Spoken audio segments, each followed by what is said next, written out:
Evening, everyone. I can get your attention. Before we get started officially on our meeting, I was just told there's a white Subaru SUV parked behind us in the gravel lot. A door was left open. Our chief, Lalo, closed it, but it might still be unlocked. So just letting folks know if you have a white Subaru parked out in the back. Okay, thank you. And actually, I think we're on time. Okay. Great. Well, I will officially gavel us in to this evening's Fillmore City Council meeting. And I'd like to start with the Pledge of Allegiance. So Mayor Pro Tem Mendez will lead us in the pledge. I pledge allegiance to the flag of the United States of America and to the republic for which it stands, one nation, under God, indivisible, with liberty and justice for all.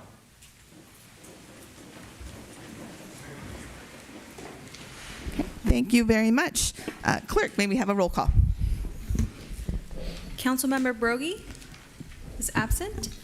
Mayor Pro Tem Mendez. Here. Mayor Villaseñor. Here. Councilmember Rodriguez. Here. Councilmember Garnica. Present. Okay, thank you. And I believe Councilmember Brogy is just a little under the weather, so we wish her a speedy recovery.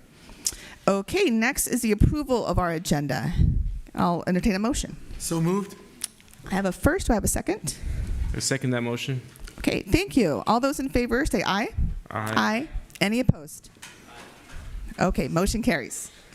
All right, next on our agenda is our presentations. And we are starting our presentation. We have several. And the first one is the recognition of the Fillmore Little League Juniors 14U District 63 Championship Team. So thank you all for being here tonight.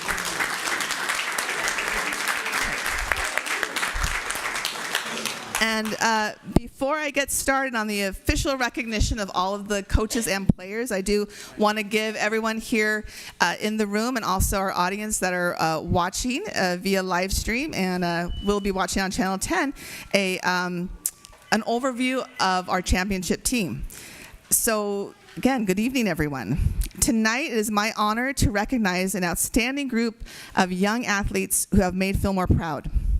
We are here to celebrate the Fillmore Little League Juniors 14U All-Star team who captured the District 63 championship with an unforgettable tournament sweep. The journey for the title was nothing short of remarkable. They started with a 14-6 victory over Foothill, powered by 16 hits and an incredible 13 stolen bases. That's amazing. That's amazing. The very next day, they showed resilience in a 6-4 comeback win against Dos Pueblos. And they drew 11 walks through disciplined and patient at-bats. That also is very impressive. These two wins set the stage for the championship game, once again facing the mighty Dos Pueblos. Fillmore wasted no time, scored 8 runs in the very first inning, and adding 2 more in the second for a commanding 10-0 lead. With 12 hits, 12 walks, 6 stolen bases, they dominated the game, finishing with an 18-7 championship victory. Congratulations. Yes, very good. Okay. And there's more. This incredible performance gave the juniors a perfect tournament record and the District 63 title. But what makes this even more impressive is that this same group of young men also won the District 63 championship in 2023, also with a sweep. Before their victories, Fillmore Little League had not earned a district title in over 40 years. And now the team has done it twice in just 3 years. These young men have truly put Fillmore on the baseball map. And while they're already champions, what excites us most is what lies ahead. With the exception of their all-star pitcher, Joseph Minister, who is still in 8th grade, the rest of the players are all going to be freshmen at Fillmore High School. And unlike travel teams where players come together from different cities, these are Fillmore boys. We're very proud of you. And their talent, teamwork, and dedication have made them one of the very best teams in the county at their level. And we cannot wait to see what championships they'll bring home to Fillmore High School in the years ahead. I also want to take a moment to recognize the coaches who guided this team every step of the way. Their leadership, patience, and commitment to teaching the game and building character are just as important as the championship run, the hits, the stolen bases, and everything. So a heartfelt thank you to Ryan Frutos, Jorge Herrera, Patrick Zavala, Ozzy Avila, and Naomi Frutos, the team mom. And also a special shout out to Hector Garcia, who is an all-star parent, for their help and dedication to the team. So thank you all, coaches, team mom, parents, for pouring so much into these boys and helping them grow on and off the field. So on behalf of the City of Fillmore, we congratulate the Fillmore Little League Juniors 14U All-Star Team for their hard work, their sportsmanship, and for bringing home the District 63 championship. You've made your families, your league, and your city extremely proud. Congratulations.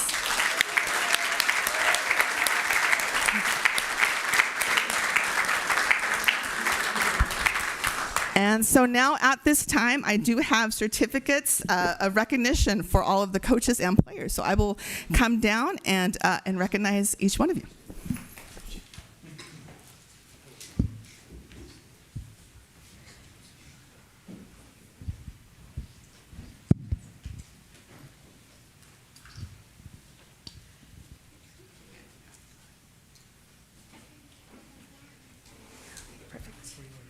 Okay, yeah, sure. Okay, so I'm going to read the first certificate of recognition, and it has all the information here, and then we'll just go down each name and we'll call everyone up. So this first certificate is presented to Ryan Frutos in recognition. Yes. In recognition of your exceptional leadership as team manager of the Fillmore Little League Juniors 14U All-Star Team, winners of the 2025 District 63 Championship. Your guidance, dedication, and commitment to excellence have been instrumental to your team's success and have brought pride to the league in the City of Fillmore. Presented this 26th day of August, 2025. So Ryan, come on up.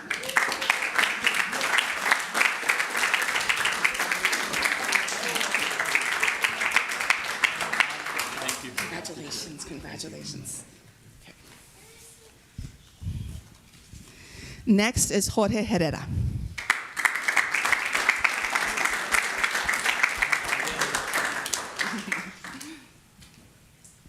Everyone's going to come up. We're all going to shake hands. Congratulations. Patrick Zavala.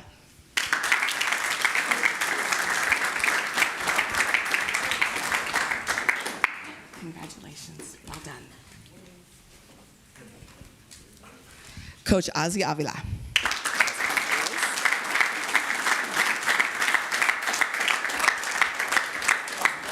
Congratulations, Ozzy.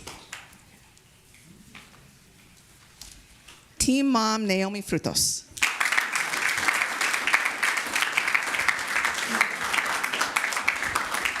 And as a softball mom to you, thank you, team mom. We know what you do. Thank you. Okay, and now the players. Aiden Arias. Congratulations.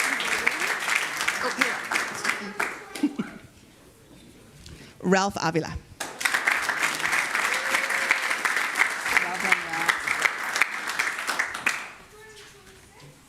Mateo Calderon.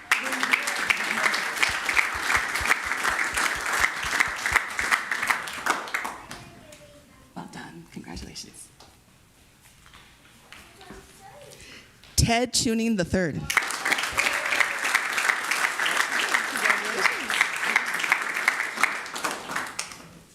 Malcolm Dunbar.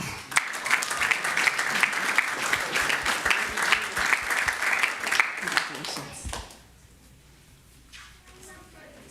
Marley Garcia.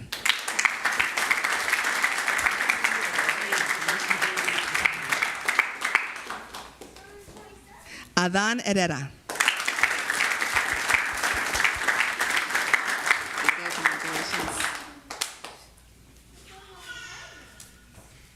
Joseph Minister.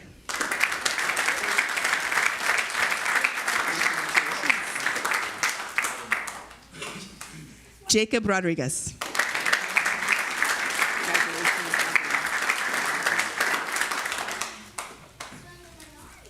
Joshua Rodriguez.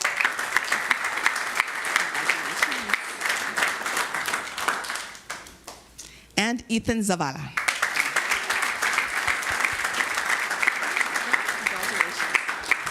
Well done. Congratulations, team. The city of Fillmore is very proud of you. And if anyone would like to do one big photo, just get it real quick, and we could do it here in front. All right. Oh, come, yeah, maybe some in the back. Want everyone in the back? Okay, okay. There you go. Yeah, of course. Yes, and board members also. Let's take a big photo. Okay.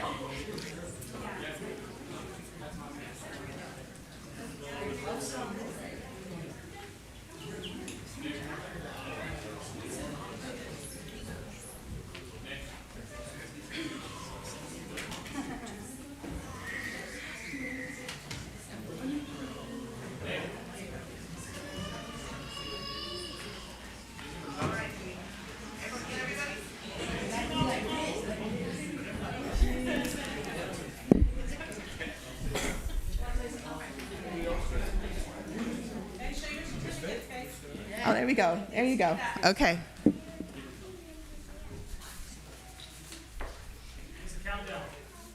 All right. 5, 4, 3, 2, 1. All right. Congratulations, everyone. Great job. Well done.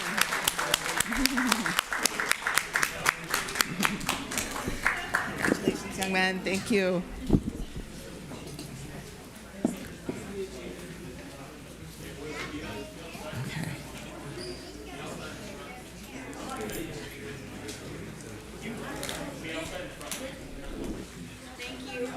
Thank you. Thank you. Thank you all for coming. Thank you for your wonderful work.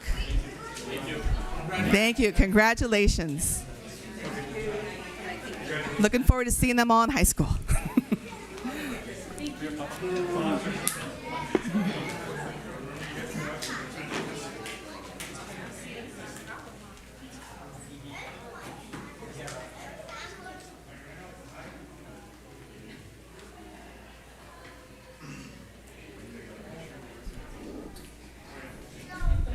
And I just want to mention on the record that thanks to Arali for her preparation of these great certificates. And I want to mention that on these certificates is the great, our rebranding of Fillmore Spirit. And it's really wonderful because these young men absolutely exemplify Fillmore spirit and hard work and dedication. So may they all be an inspiration to all of us. It's great. Okay, and carrying on with the recognition, our next presentation is our proclamation honoring Fire Chief retiree Manuel Meraz. So I will hand it over to Chief. Thank you. So we're here tonight to honor fire engineer Manuel Meraz. Manny, as we call him, was not able to attend tonight. Unfortunately, something came up, but such is the nature of what we do, right? So I know we have a proclamation, but just briefly to recap, Reserve Engineer Manny Meraz. Manny started with us 27 years ago. Back in those days, it was you had to show some character. You had to show that you were very talented as far as manipulative, being able to put things together, not necessarily a mechanic, but being able to work with equipment and machinery and so forth. Manny came with us with a background. He had worked as a technician for AAA propane services, so he did kind of have a background in some of the hazards that we face. Growing up, he's lifelong Fillmore growing up, and again, it's been a pleasure for us to have Manny as our reserve firefighter for so many years. Again, he's just been outstanding. His attitude is just been exemplary. He's helped to mentor many recruit firefighters throughout the years, and again, just overall an ideal employee. So, Madam Mayor, would you like to read the proclamation? Yes, absolutely, and thank you for those words, Chief. Okay, this is our proclamation, and let me get to that page now. My readers. Okay, there we go. So this is in recognition of valuable service to to Manuel Meraz of the City of Fillmore, 1999 to 2025. Whereas Manuel Meraz served with honor and dignity in the Fillmore Fire Department from July 1999 through July 2025, and whereas Manuel first served as a volunteer firefighter / engineer from July 1999 through July 2025, and whereas during his tenure, Manuel served on numerous committees such as the Fillmore Fire Department Engineers Training Cadre, and whereas Manuel protected the citizens of the city of Fillmore in some of the largest fires and floods that ever threatened, and whereas Manuel saved many lives while responding to emergency medical and vehicle accidents in Fillmore, and whereas the residents of the city of Fillmore have benefited from Manuel's achievements as evidenced through his successful efforts with the Fillmore Fire Department and serving the community, and whereas Manuel has been active and positive community leader, focusing on keeping the best interests of Fillmore by supporting and keeping the community of Fillmore safe. Now, therefore, be it resolved that I, Cristina Villaseñor, Mayor of the City of Fillmore, and on behalf of the Fillmore City Council, do hereby commend Manuel Meraz and ask that all those present to congratulate Manuel and thank him for his many years of service to the City of Fillmore and to wish him well in all of his future endeavors. August 26, 2025. Thank you, Mayor. Can we have a round of applause? Thank you. Round of applause for Mayor.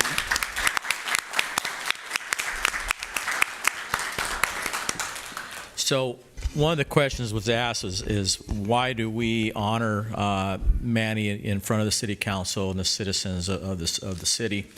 And from my perspective, it's because he was a career firefighter.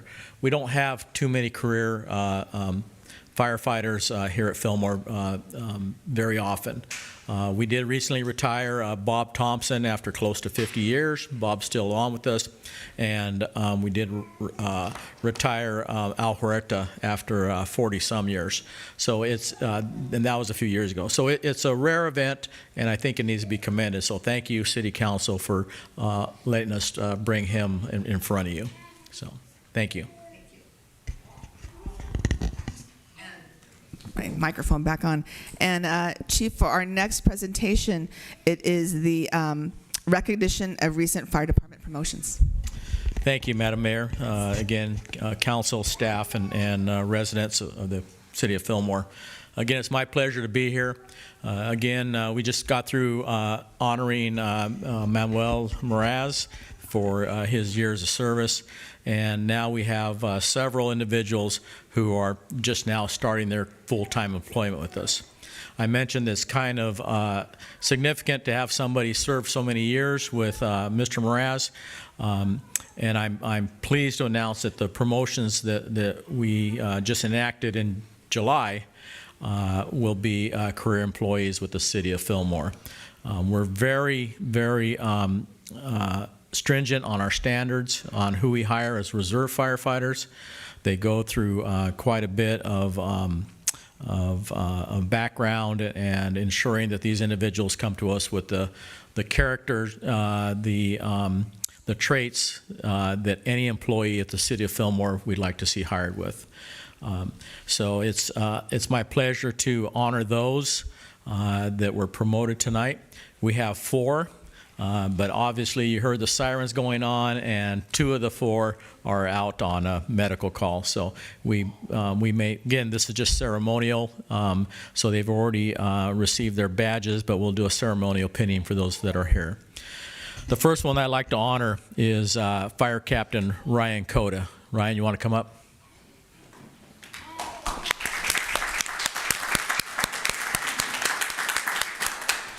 So Ryan is a 3rd-generation firefighter.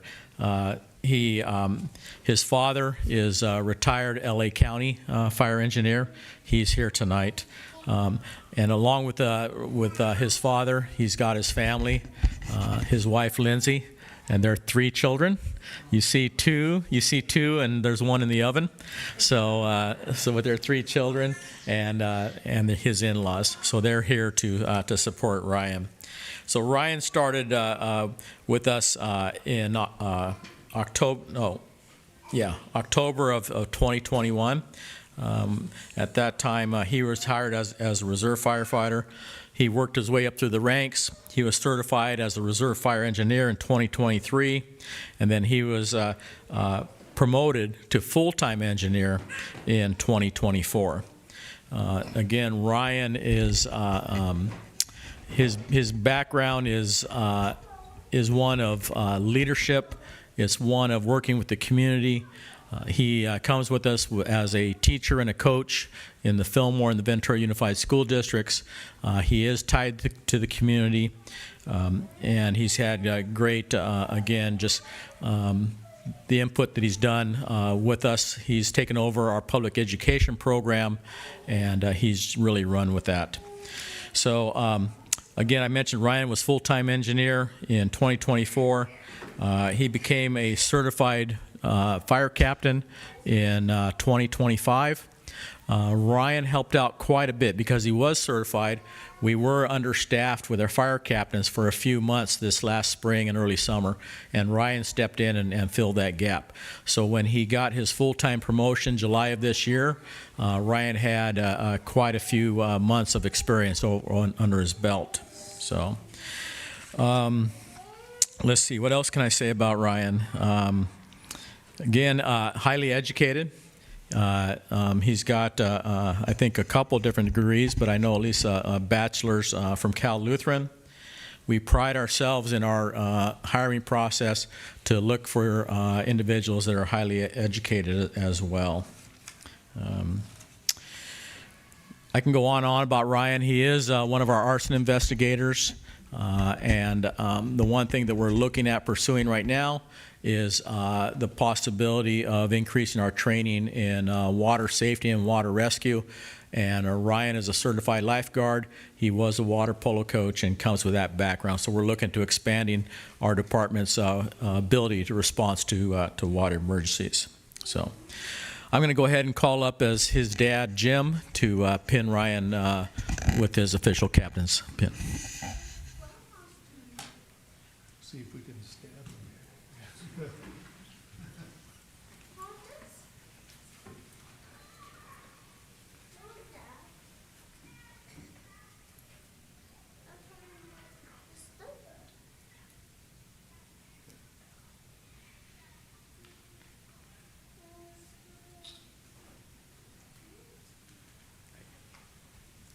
Thank you, Ryan. Congratulations.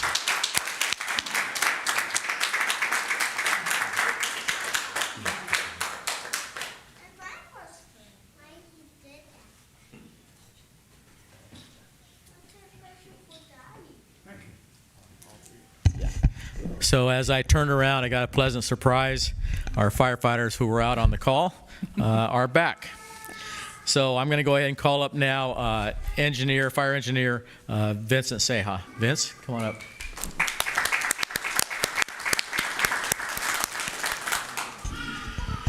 So Vince came to us as a reserve firefighter, I believe in 2023. He quickly promoted to, or not promoted, but he was certified as a reserve engineer the next year in 2024, which is a rarity. Normally it takes a couple years of experience, but Vince came to us. He grew up in Moore Park. He still lives there with his 3 children and his fiance. And Vince grew up in a family business of vehicle repair. Vince is a certified mechanic. The job of the engineer is to take care of the apparatus, to drive properly, to get us to the scene safely, and to make sure that the vehicle is always in operating condition. And again, as Vince's background as a mechanic, he was easily able to take our reserve engineer exam and pass it. That's not the only thing that got him there, though. His work ethic, again, growing up in the family business, working with his hands, and education also. I mentioned earlier about we're big on education.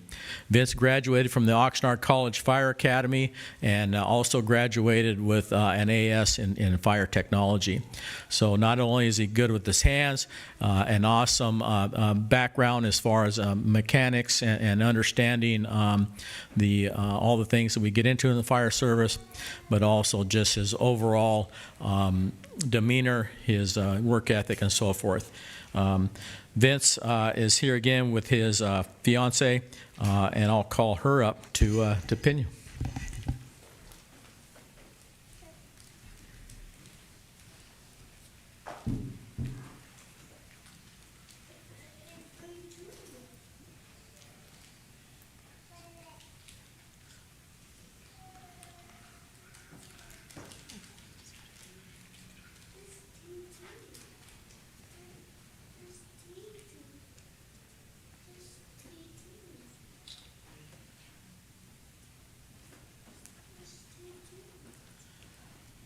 Vince, congratulations. Thank you.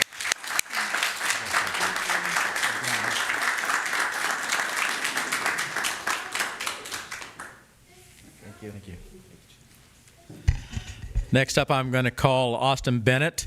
He's our newest firefighter paramedic. Austin, come on up.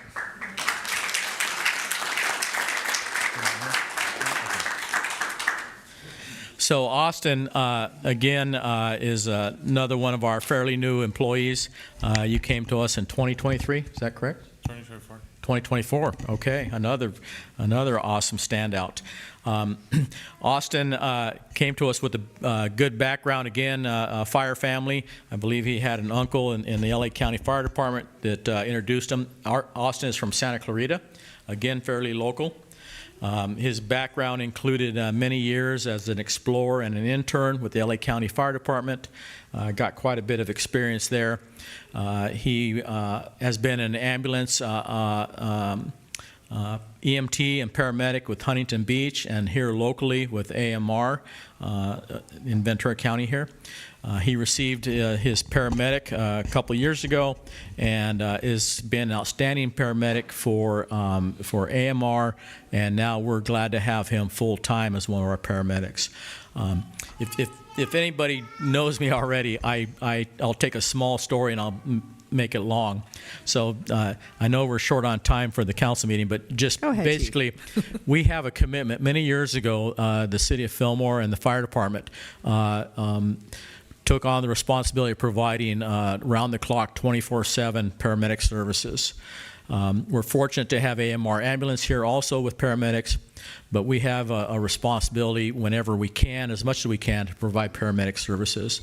Over the years, we've been short at times, and by hiring, right now, we have 2 full-time paramedics, Austin being the second one, so we're covered 2/3 of the time.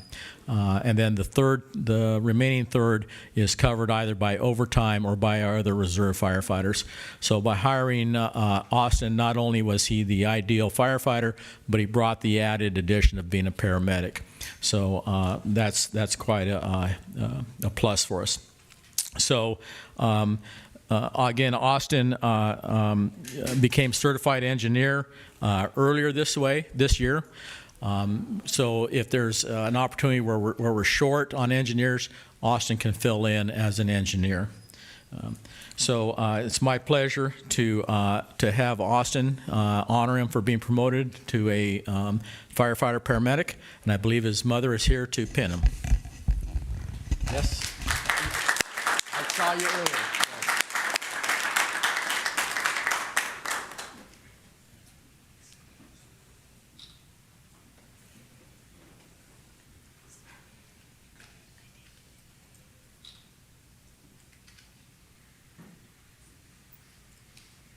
Congratulations, Austin.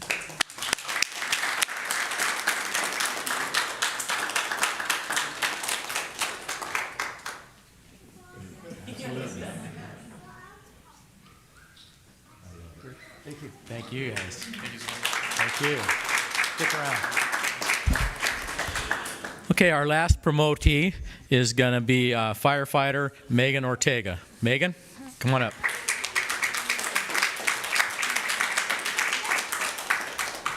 I was going to see how bad a limp you're. So Megan, again, was hired as one of our full-time firefighters in July of this year. Megan also comes to us with the background in firefighting and also with a good education. Megan is a Santa Paula local, so again, we're fortunate that the cream of the crop that we've been able to hire are local individuals. Megan started off her firefighting career. The Thomas Fire 2017 inspired her to become a firefighter. She went to Oxnard College, got her EMT. She went through the Structural Academy there for structural firefighting. She received her AS in fire technology, and she also received her certificate for the Oxnard College Wildland Firefighter Academy. Shortly thereafter, she was hired by us as a reserve firefighter, 2023, okay? But she also became a firefighter with CAL FIRE, seasonal with CAL FIRE. She spent some time up in San Luis Obispo with CAL FIRE, where she responded to vehicle fires, structure fires, and wildland fires. Megan also became a reserve engineer certified recently, so she's able to fill in the gaps if we have those openings during the year. Unfortunately, Megan recently hurt her foot, but she's due to come back in just another month or so, and we're looking forward to that. So, Megan, thank you, and you have your husband here to pin you? Yes. How about your nephews? Your nephew? They're both here. They're both here. Come on up.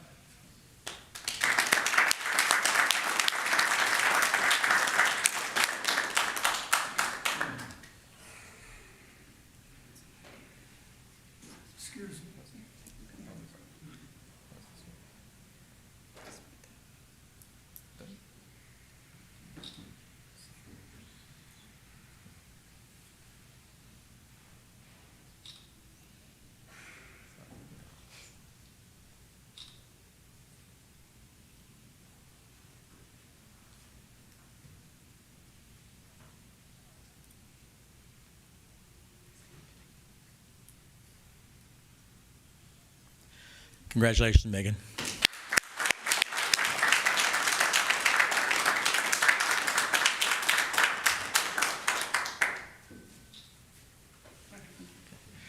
Okay, we're going to have our city clerk administer their oath to ensure that they are always doing the right thing here for the city of Fillmore. So Megan, Austin, and Vince, come on up. Go ahead and come on up here. Our city clerk will administer the oath. You want to speak into this one, Olivia? It'll be fine. It'll be fine. Oh, that's good. You usually hold that for me. Okay. Okay, I'll just hold it for right now. Good evening, Mayor, City Council members, city staff, and also residents of Fillmore. This is my honor and my pleasure to administer this oath to you. And I'm also very impressed with everything that I've heard about you. So, the city of Fillmore has some fine individuals. Fantastic. Okay, so I'm going to have you come over here, please. Thank you, dear girl. Okay, please raise your right hand. And you will be repeating this oath after me, okay? First of all, you say, I. Megan Ortega. No, not yet. Each one of you will please state your name individually. Okay, go ahead. Megan Ortega. Vicente Ceja. Austin Bennett. Do solemnly swear or affirm Do solemnly swear or affirm that I will support and defend that I will support and defend the Constitution of the United States the Constitution of the United States and the Constitution of the State of California and the Constitution of the State of California against all enemies, against all enemies, foreign and domestic, foreign and domestic, and that I will bear true faith and allegiance and that I will bear true faith and allegiance to the Constitution of the United States to the Constitution of the United States and the Constitution of the State of California, and the Constitution of the State of California, that I take this obligation freely that I take this obligation freely without any mental reservation without any mental reservation or purpose of evasion, or purpose of evasion, and that I will well and faithfully and that I will well and faithfully discharge the duties discharge the duties upon which upon which I am about to enter. I am about to enter. Thank you. This concludes the oath. Thank you. Congratulations. Ryan?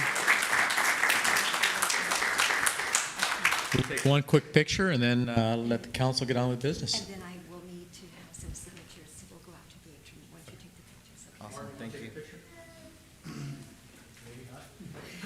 We'll take one and we'll give it to the Gazette.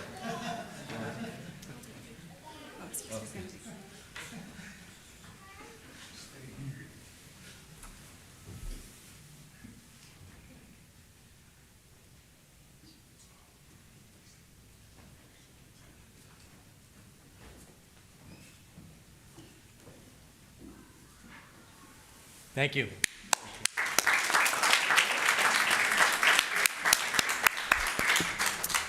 Thank you, Chief. And again, congratulations to Ryan Cota, Vicente Ceja, Austin Bennett, and Megan Ortega. You are Fillmore's finest. Thank you.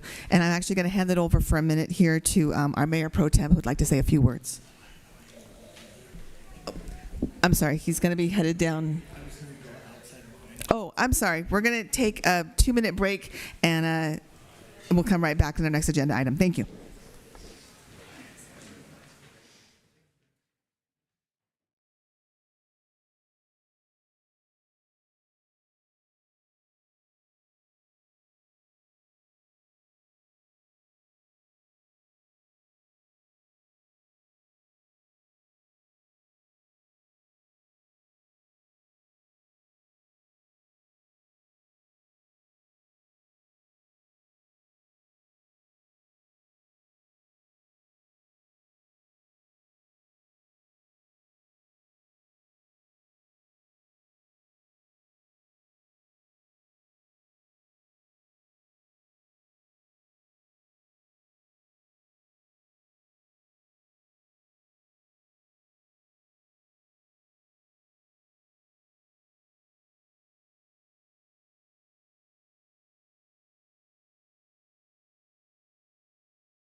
Okay, we took a little break there, so I'm glad we were able to take a few minutes. And now our next item on the agenda is public comment, but I do not believe we have any public comment today. Just checking with it. Okay. All right. Next on the agenda are City Council reports, recommendations, comments, committee report outs, commission report outs, and I'll hand it over to my fellow council members to begin. If anyone has any report outs. Yes, John. Just two items to report out. First, met with a follow-up to the business roundtable meeting with the assistant city manager, Eric Swenson, and Sean McCauley on the 16th to discuss their proposal for a sign to go where currently on the corner of Highway 126 and Central Avenue. If you look at the southwest corner of that, there's like a trailer business, and in that area there's a sign that is kind of dilapidated and falling apart, and their proposal was to put up a sign there and basically if the city would help pay for it to put the sign up. They laid out some really nice designs similar to some of the, I don't know if you're familiar with the orange crate designs from years past, and so they laid that out. It looked really nice. They also laid out some of the proposals they'd received from various vendors. So we took that under consideration, and we thought we'd bring it back, and I'm sure Assistant City Manager Manny Mijares is probably going to talk a little bit about that. But it was an excellent meeting, and shows that we are definitely taking seriously what the business owners of Fillmore have suggested to us about more signage, and that it's definitely something all of us would like to proceed with. So that was the first item. And then the second item was I attended the new teacher barbecue at Otto & Sons on the 20th. That was part of the Rotary International. Rotary always puts on a barbecue for the new teachers, and also the administrators, new administrators, as well as the existing administrators. It was very well attended. I think only one new teacher out of like 16 new teachers that we had in the whole district didn't attend. And the food was excellent, prepared by Andy Klidich and a couple other Rotary members. So it was very good, and I think it was a very nice welcome for the new staff members of the Fillmore Unified School District to attend. That's it. Okay, thank you. All right, any other report outs? Yes, Luis. So I was reached out to by the program manager at the First Five Association of California. They're going to have a fatherhood workshop. The topic is going to be fathers bonding with their children. This presentation/workshop will take place on September 22nd from 3 to 4 p.m. on Sespe Elementary, which is at 627 Sespe Avenue. For those that don't know, the First Five Association of California is a membership and advocacy organization dedicated to ensuring that children prenatal to 5 years old in every single county in California are safe, healthy, and ready to thrive in school and life. So this program, they provide a lot of different resources and programs for children, from early learning and care, child health and wellness, as well as family support, helping parents and caregivers quit smoking, promote strong family relationships, and parenting education. Again, the fatherhood workshop is going to be on September 22nd from 3 to 4 p.m. at Sespe Elementary. This is going to be one day before the second city council meeting of September. So I wanted to bring it up now so that I have time to bring it up again next meeting with additional details if I can be provided with some. I just want to give a personal testimony for the First Five program. My son does attend. Both my children actually. So the way it works is they take in children as early as possible, and they go through programs. They start off as little kids just playing, and eventually, little by little, they get into more in-depth instructions. But just to give an example of how this has helped both my children, if I may. So my son, he's 2.5 years old. My other son is 11 months. So when my 2.5-year-old started his new cohort, which is the new kind of like class for that age group, they encouraged my wife to bring our 11-month-old along. So he's in the class with his older sibling. This way there's no separation of, oh, the younger one has a class at this time, the older one has a class at this time. They kind of piggyback them together so they can stay together. And I think it's been great. It's been great for the community. They often do diaper drives where they hand out hundreds, I want to say, I don't want to speak hyperbolically, but I want to say it's in the thousands of diapers that they've given away to the community over the last couple of years. But yeah, I just wanted to give them a little shout out and give another update leading up to the workshop next meeting. Thank you. Thank you, Luis. And I was going to say, maybe is there information, is there a registration yet, or we'll get more information? We'll get more information. Okay. The flyer's not available yet. Okay. And then once it's available, I'll provide you guys with one and see if I could bully some of the staff to come to a presentation or something. Okay. Thank Good. you. All right, thank you. All right, any other updates? Okay, I do have several. Let me just pull up my screen here. Okay, as John was saying, I've been filling in with him on the economic development ad hoc, and I'm not going to repeat what John said, but I wanted to give a real big thank you to Sean McCauley and to Eric Swenson for all the initiative that they've taken to see the vision of a new and improved sign on the highway directing folks to the heart of downtown Fillmore. So looking forward to that. I'm really glad that the city is like you said, working more closely with our retailers and hearing their suggestions and what we have to say, and we're really working together in partnership. So I think that's really great. Mayor, if I could, yes. also giving them credit, they were also responsible for the sign, the banner that's over Central Avenue. Yes, thank you. Okay, let's see. I wanted to thank the Bank of Sierra. They invited me as mayor to a luncheon that they had, and it was at Pescador Restaurant, and it was great. It involved city leaders. Our acting city manager Manuel Minares was there as well as other businesses in town and community leaders. And I thought it was just a great way for Bank of Sierra to really tell the community that we're here to serve again. Local businesses and community leaders, and they've, Bank of Sierra has always been ingrained in the community. So, just wanted to give them a shout out back for that invitation. It was really nice. It's always great to be able to step away from the dais and away from the work and be able to just to talk and talk about collaboration and networking. So it was great.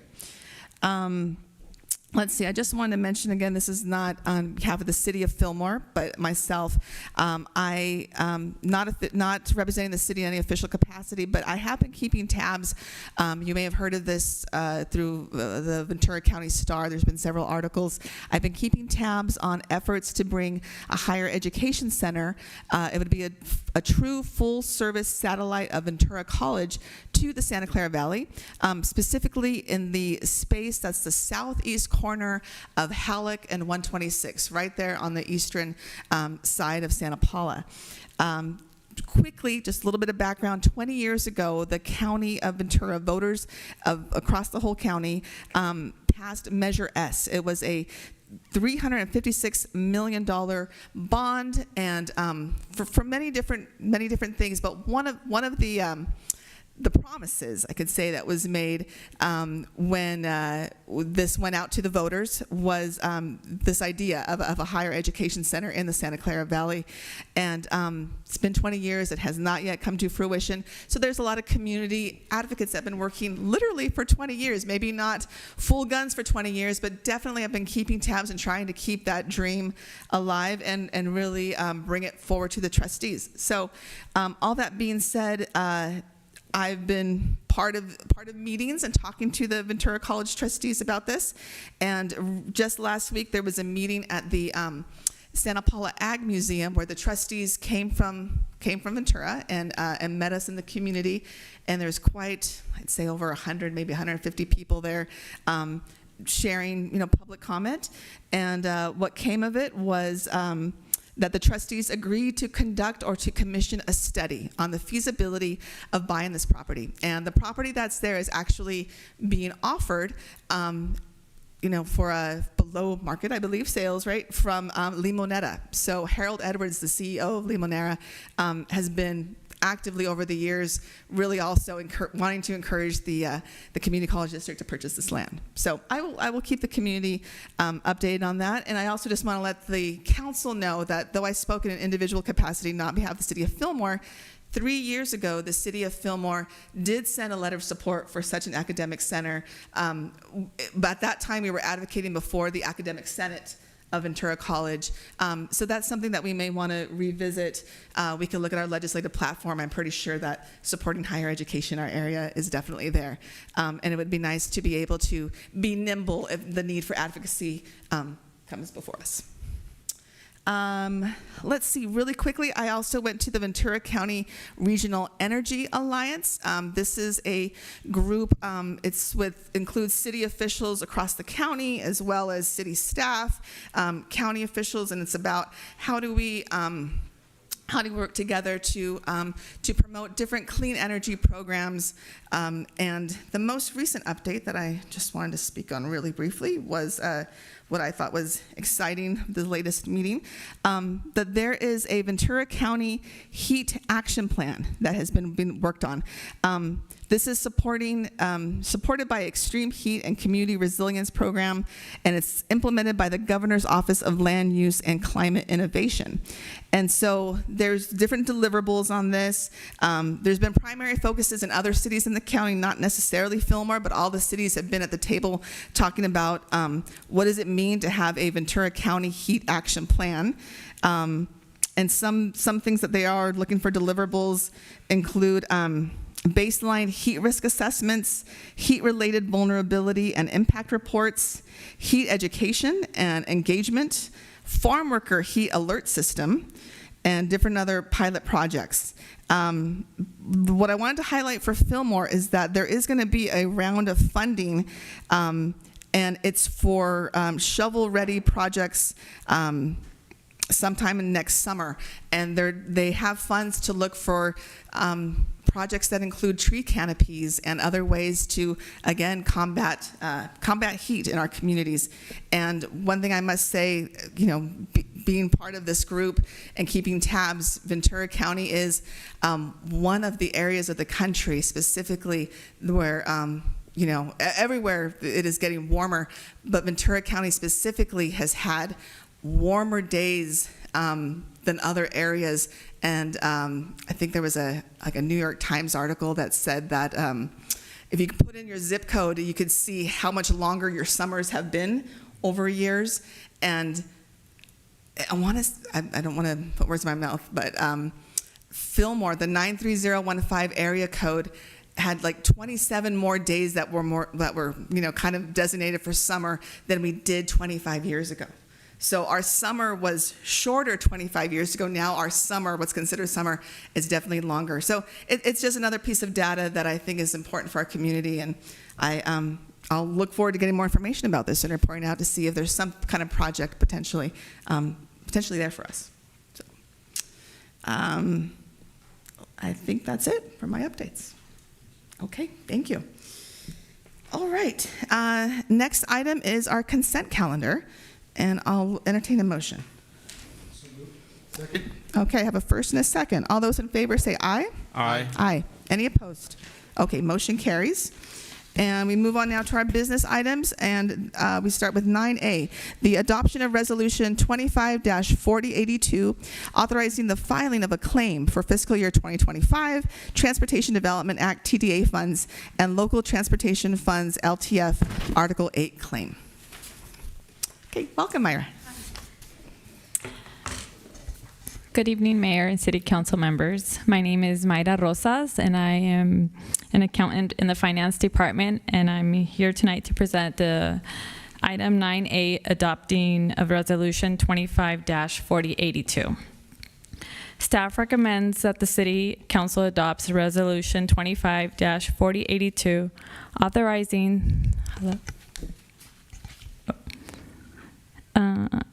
the acting city manager or their designee to file a claim with the Ventura County Transportation Commission for fiscal year 2025 to 26, Transportation Development Act and local transportation funds in the amount of $794,653. The Transportation Development Act, established under SB 325 in 1971, provides a state funding for both transit and non-transit purpose that align with regional transportation plans. The local transportation fund portion is funded through a 1/4 cent of the statewide general sales tax. These funds are distributed to counties and cities, including the city of Fillmore, by the Southern California Association of Governments through VCTC. According to VCTC, a apportionment letter, the city of Fillmore is allocated $794,653 in TDA LTF funds for fiscal year 2025 to 26.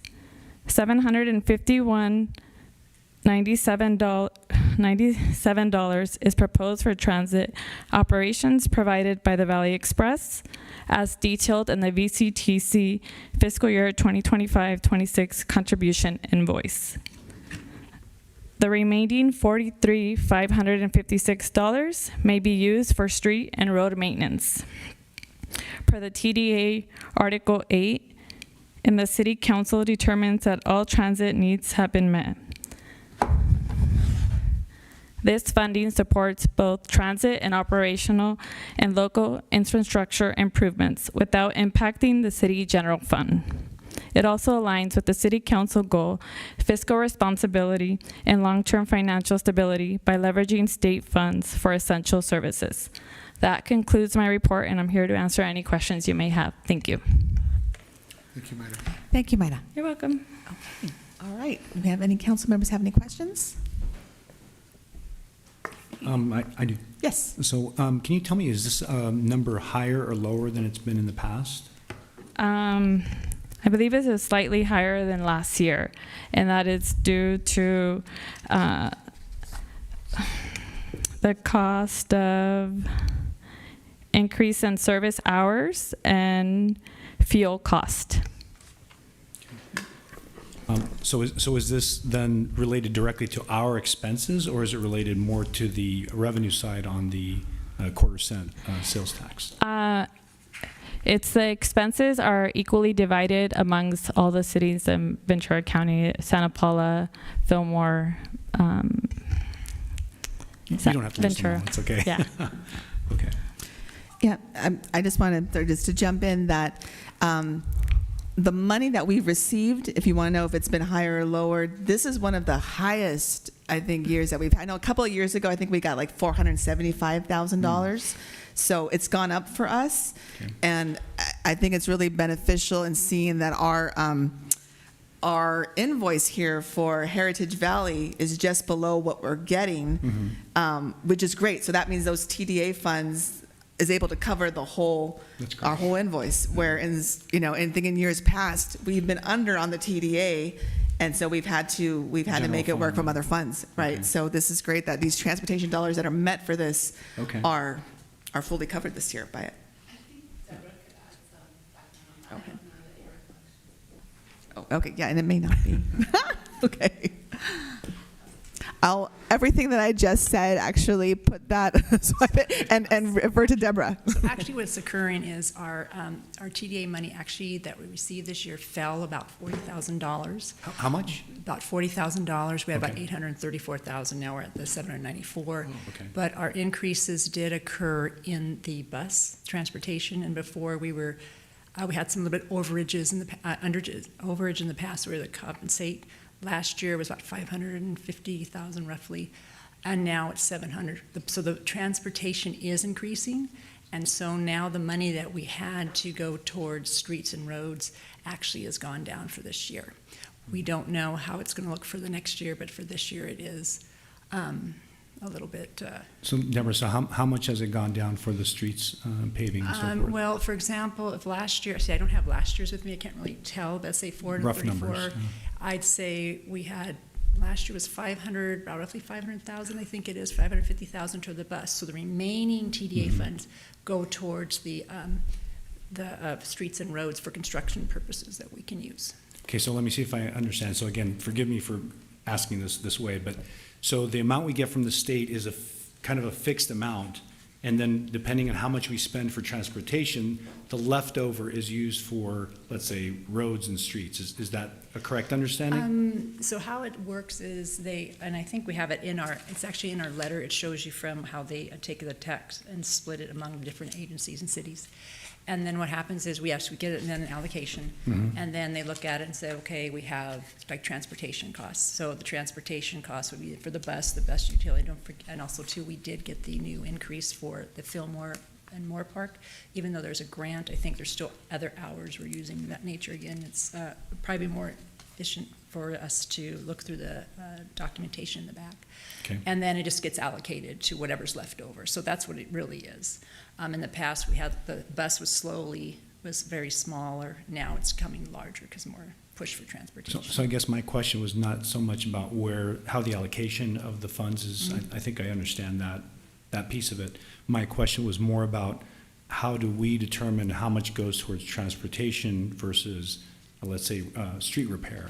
For ourselves. For ourselves, yes. Well, that was the look, question. for example, if you look at that, they give us an invoice, and that invoice is the transportation for it. So we have really kind of the transit. We don't really have any. Can I just add to that a little bit? Sure. So we have a joint use of JPA, a joint powers agreement with the city of Santa Paula and the county of Ventura for the cost of running the Valley Express across the Santa Clara River Valley. And we pay an amount for the total cost of the service that's split between the three entities. So we know our figure ahead of time, and so we use our TDA funds to cover that contracted amount, and then what's left over is what we use towards our repairing our streets and roads. And my understanding is that number is down. The amount left over for repairing our streets and roads is less than it has been in past years. Yeah, and as Deborah was explaining, that's due to, that contracted amount has gone up because of, fuel costs and the cost of running the service has increased. So that leaves less money for streets and roads. And I guess where I was going, it was how much was it last year for streets and roads versus the 49,000 that was this year? Yeah, and if we don't have that information to you today, I can share that with the council tomorrow. But yes, so Absolutely. I Get you a little history on that. Yes, we give you more of the details. So the one I did last year was giving you kind of rough estimates. So it'd be like around 250, something like that. So. I just wanted a rough number. So Yes. roughly it was 250 last year, and now it's about 50.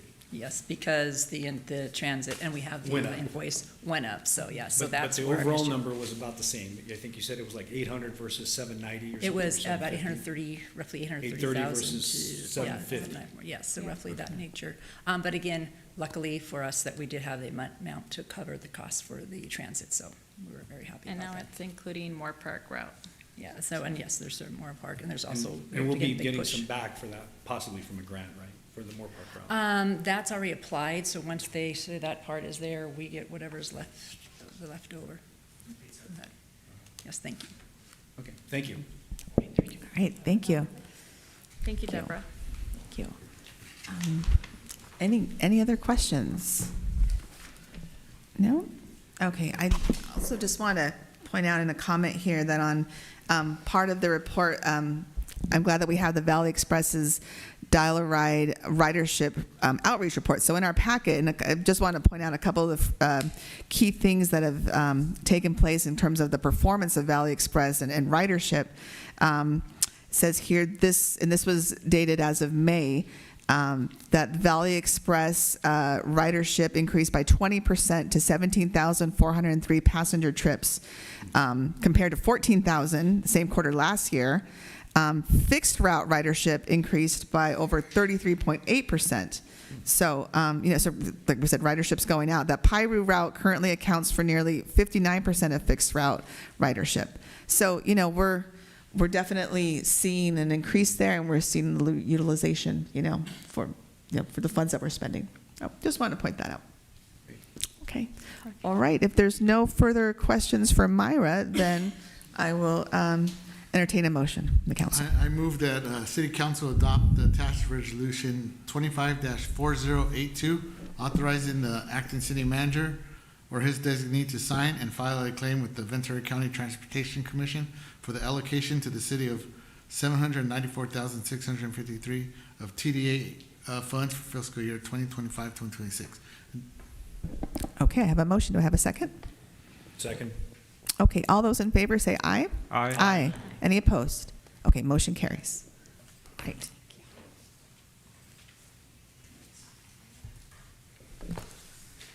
Okay, our next item on our business agenda is 9B, the adoption of plans, specifications, and cost estimate for the project specification number 25-03A, well number 10, exploratory drilling and well development project, and authorization to advertise for construction bids. So, good evening, Joe. Thank you, Madam Mayor. Good evening, City Council. This item before you today is one of 11 points of engagement we'll be having with the City Council as we progress through the construction of Well 10. This one is for the adoption of Project Specs 2503A, which I have called the exploratory drilling and development for the council's sake and the public's sake, so they kind of understand better. But really, the spec title is Well 10 construction and Well 5 demolition. So that's something I wanted to clarify and point out in the beginning. So I think that there's, the staff's recommendation is to adopt the plan specs and specifications and estimate for this project 2503A and authorize the advertisement for construction bids on a competitive basis. Alternatively, City Council can provide comments and corrections on the project specifications and plans as you see them today, or you can request that we take no action tonight and come back with some requests for some revisions. So as a matter of background, the City Council authorized the design for the new well at its meeting on January 14th. Well 10 does replace the abandoned well number 5, and both are sited at Dolores State Park for a reason. And I'll get into that in the following slides. This project in its entirety will be constructed over 3 different phases. Phase 2503A is before you tonight. 2503B, which will be the construction of the wellhead, the driveway, the containment building, and a generator and tower. And then project specs 2503C will be the equipping of the well, the piping, the electrical, the mechanical, and the permitting. I'll get into the an advancement on 2503C, which will be the advanced purchase of equipment, so we get away from the long lead time that we would encounter if we kept it on as part of the 2503C. So as a matter of background, this is to picture our water resources and the importance of Sespe Creek to the city. Sespe Creek has pristine water, more so than the Santa Clara River.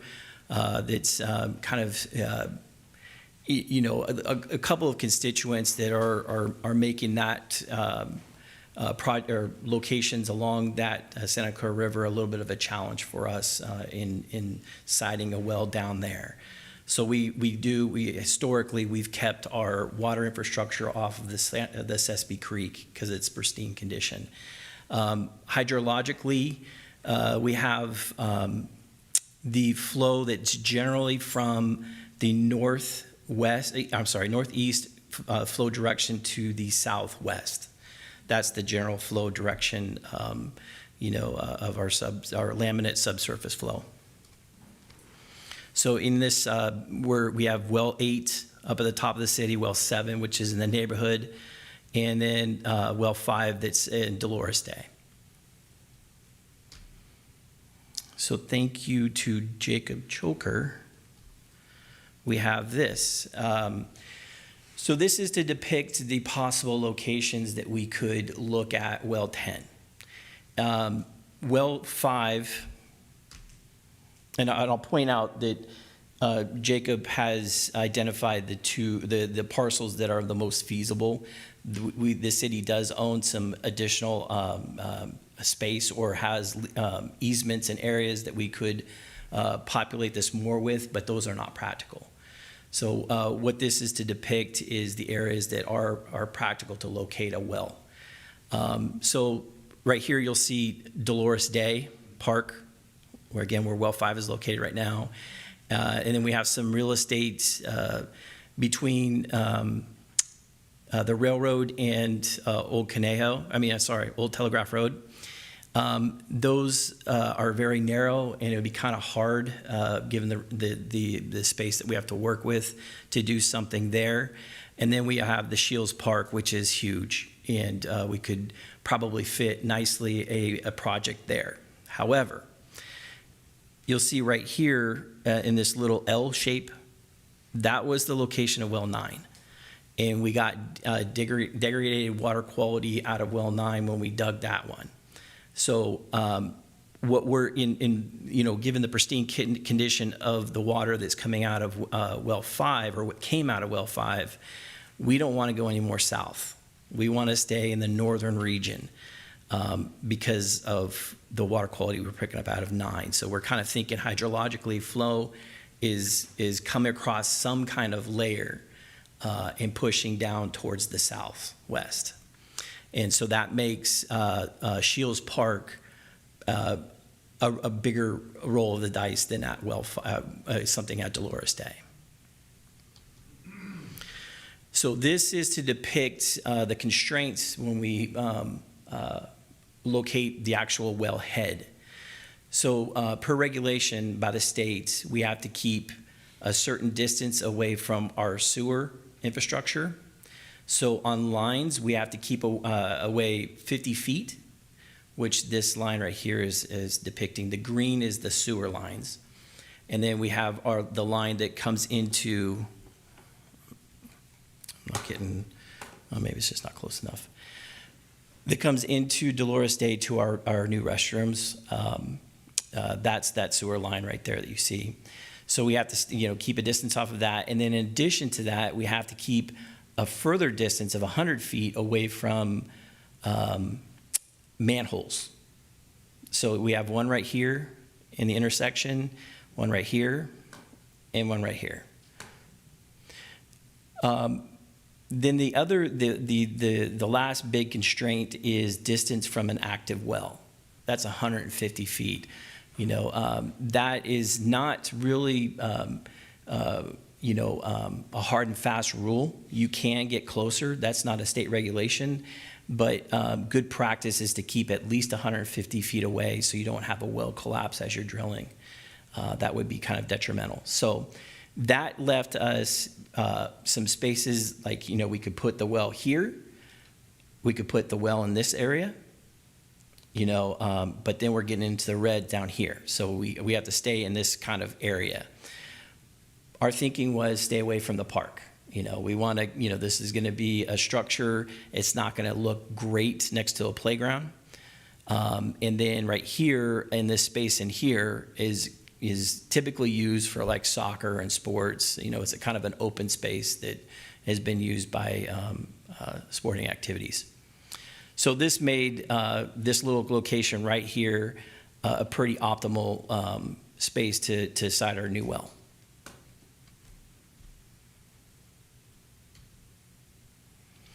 This is a picture of well 5 as it is today. This has not changed that much throughout its entire operation. It looked like this. So what's different from its normal operations and how it's sitting today is all this column pipe that would be in the ground.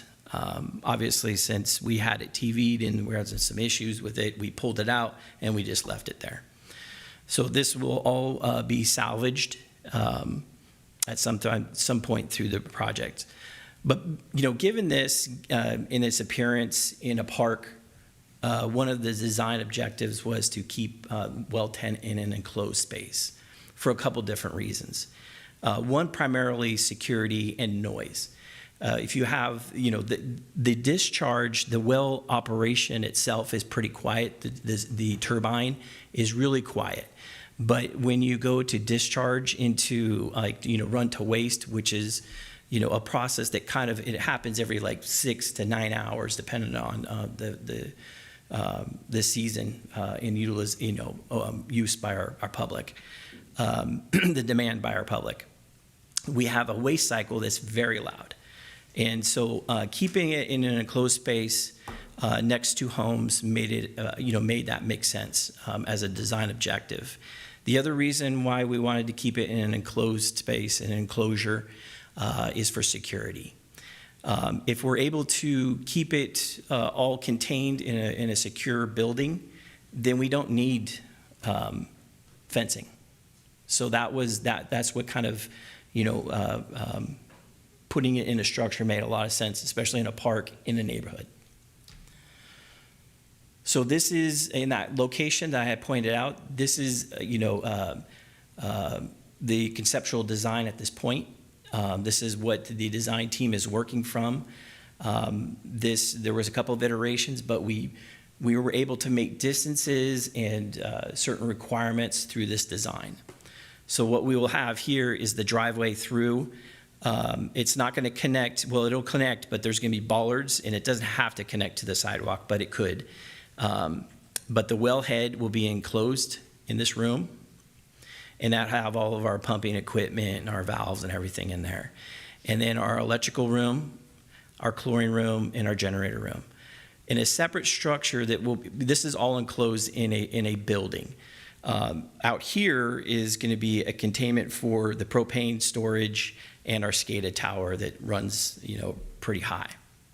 That will be open. It'll be four-sided, but no roof. Hi, I was just wondering, is this a larger footprint than well 5 was? Yes, it will be a larger footprint than well 5. Okay, yeah, just by looking at the photograph, it looks like it takes up a little bit more real estate there at the park. But thank you. Yes. It's Follow-up question to that. So is this building similar size to the one that's, I think it's is it well 8? Or what is the one up north? in the neighborhood? Further north. Oh, further north. That's well 8. Well 8, okay. Yeah, that structure is much larger than this will be. Okay. Yeah. Okay. Yeah, so you have the rough dimensions here.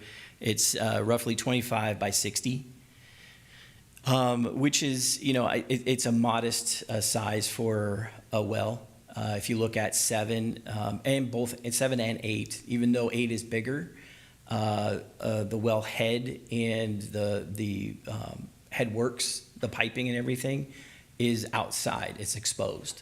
So we have the well head itself protected by a doghouse, what's called a doghouse. And it literally looks like a big doghouse that we could pick up and move off of it if we needed to pull the well head and the column pipe. That's how that's addressed. That is now in a neighborhood, or it's gonna be, Williams Homes is building around that. But that will be protected by block wall surrounding the well entire structure. This is I think I calculated, I can't remember now, but somewhere between 3,000 and 2,500 square feet more than what well 5 is occupying today.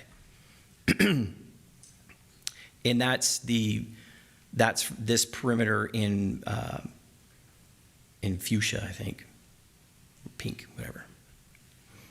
Yeah.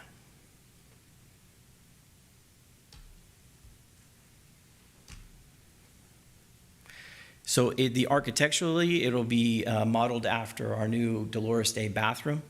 So it's a concrete masonry unit style building with a metal standing seam roof in green and the colors you see here.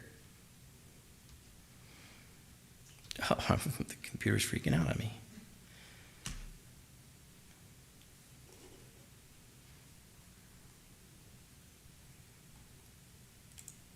So there will be some. I'm going to just have to work off of this screen because nothing's working up here. There will be some damage. We'll have to, as we drill the borehole and produce, that well, there will be a lot of destruction that will occur in the park. So there will be some new sod that's going to be put in, and some trees are going to have to be taken down. I think we calculated 3 trees will need to be removed. This is a conceptual plan of the landscaping that will be post-project. It will be part of either 2503C, the last phase, or I'm sorry, B, the second to last phase, or we'll pull the landscaping portion out of it and give it to our landscape contractor to restore the area into park space. Still not working. So we are planning on a pretty extensive community outreach program. I've got to give a lot of credit to Angel Garcia, one of our newer staff. He's been doing a bang-up job on reaching out to the community, doing social media events and everything. So he's going to be a critical part of our community outreach program. But the 2 primary events are going to be one at City Hall, in the city chambers here, on the council chambers here on the September 16th at 6 p.m. and on October 3rd at Dolores Day Park under the gazebo that will be demolished. So if the community wants us to walk through things in the physical space, we can walk them through there at that time. Both are at 6 p.m. The 16th is on a Tuesday, and the 3rd is on a Friday. Actually, I think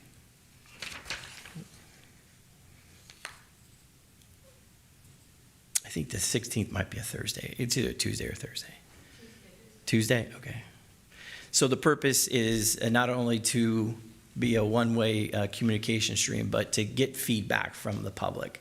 What are their concerns? I think, we can expect noise during construction, after, it's been constructed, and ongoingly, what the noise level will be. So we'll have some information about that.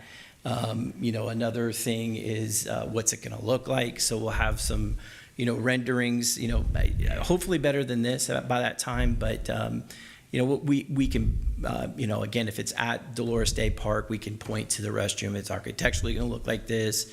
It's going to, we'll probably have, a chalk line, lined out of what the space will look like after construction. And then we'll come back with all the, the feedback that we've gotten from the public at the next city council meeting, where we're bringing the recommendation to award a contract to a drilling contractor.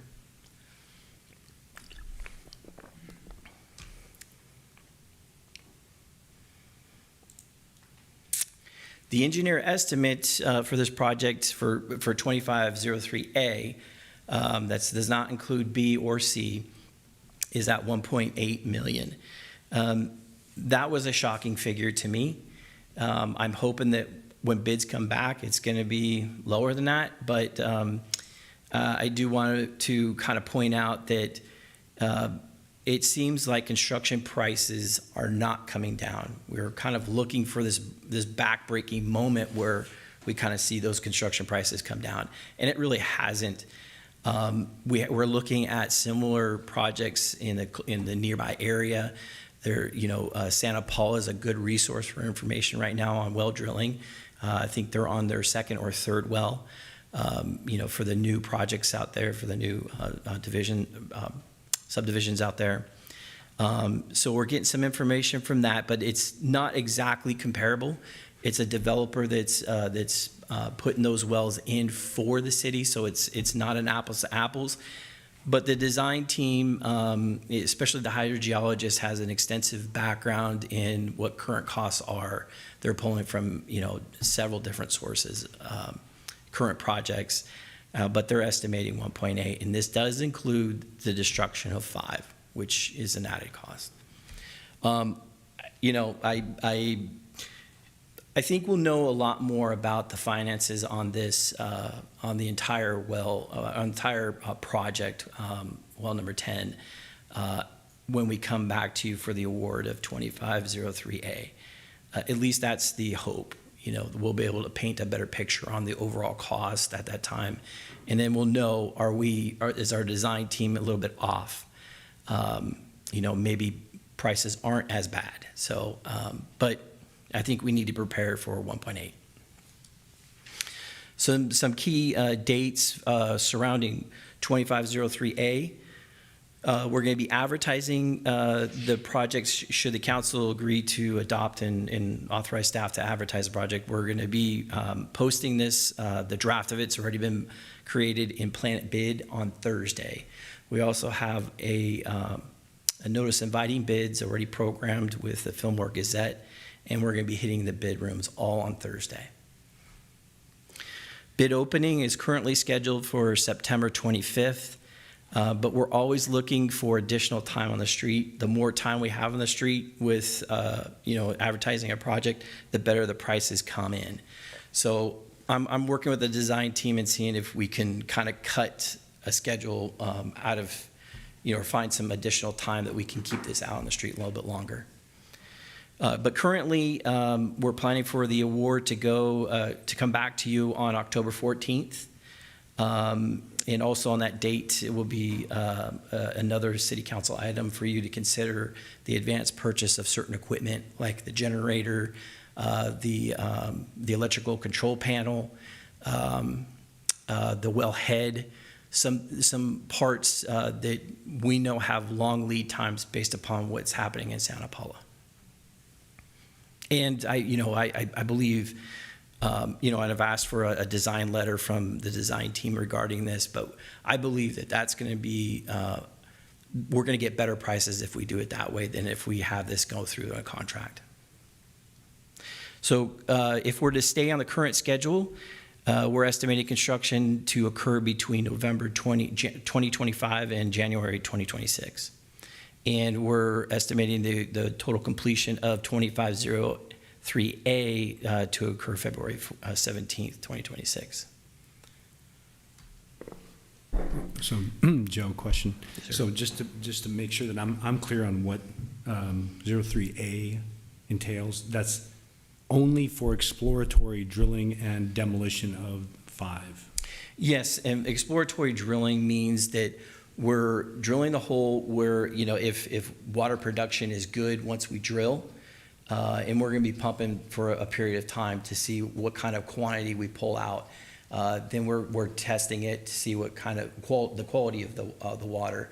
Once we have those two big key pieces of information, then we'll move forward with dropping the casing, formalizing the well itself, which, see if,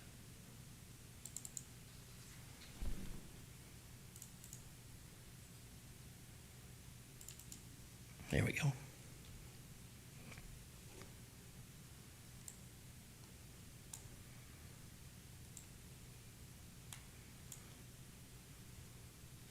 It's gonna construct all of this. That's the downhole part, and this could be a logical pause if money is an issue, or if we run into some type of a roadblock. I'm not anticipating any roadblocks at this point, but this could be a logical stopping point. We could cap it just like we did with 9. We can cap it and then come back when we have things figured out. Excuse me. So this is 316L stainless steel casing. This is not cheap. A lot of this is very, costly, but it's needed based upon the what we're seeing happening at the other well. Well number 8 was, I think I came to you guys and talked about that. Well number 8 was a mild steel, and the pitting after just a few years was, unreal. It was an eye-opener for the drilling contractor as well, the one that put the casing in. We weren't expecting to see that type of pitting. So we want to put in stuff that's going to last. This is going to be a good investment for us to carry ourselves into, a long-term future. So that's the intent here. But that's what will happen during this project. We'll get the underground portion of it completed, and it'll be just now a matter of the of the surface portions of the project. And then similarly, this the destruction of 5. It's interesting to note. It sounds bad, but they're going to be using explosives to kind of perforate the column pipe that's down there, or the casing that's down there, and then we'll fill it with concrete after that happens. Those are guidelines by Ventura County Watershed Protection District. And then we're removing the top part of the well, the sanitary seal. So there is a little bit of involvement. That's the reason why it's 1.8. Okay. Joe, just a question on the destruction of well number 5. You're saying that the area then, like finished product, well number 5 will then look like just basically a concrete slab? Well number 5 will return to park space. It will, so that was going to be my next question, if it could. So that kind of goes back to what Luis was saying, that we're going to take up a portion of the park with the new one, but eventually we would like well 5 to look again like park space. Yeah. Okay. Yeah. That's the intent is, but well 2503A will just demo the subsurface part, the wellhead, the well itself, and then take some of the salvage, the salvageable equipment away from the site. So what will be left will be the skeleton of the building, the doghouse that's there, and the chlorine tank, and then the fencing that's around it, and the skated tower. So all that will remain until we get to the 2503B. That will include some the complete demolition of 5 that returns it back to park space. And again, I might not rely on a contractor to do the renovation of the grass and the trees and the bushes and stuff. I might leave that to our landscape maintenance contract. So, and as you know, I don't know if you caught this in the bid package, but we are asking for a salvage value from all of this. A couple reasons. Deborah would come unglued if I didn't ask for that. But it's. I think we need it for regulatory purposes. Okay, so we currently have the budget to move forward on 2503A, but again, I'm going to come back to you on award and talk to you a little bit more about the overall cost of the project, what we can expect, at the time that we're awarding the contract on October 14th. And closing this out, this meets the City Council's strategic priority for upgrading public infrastructure and its core value for the infrastructure and innovation. That concludes my report, and I'd be happy to answer any questions.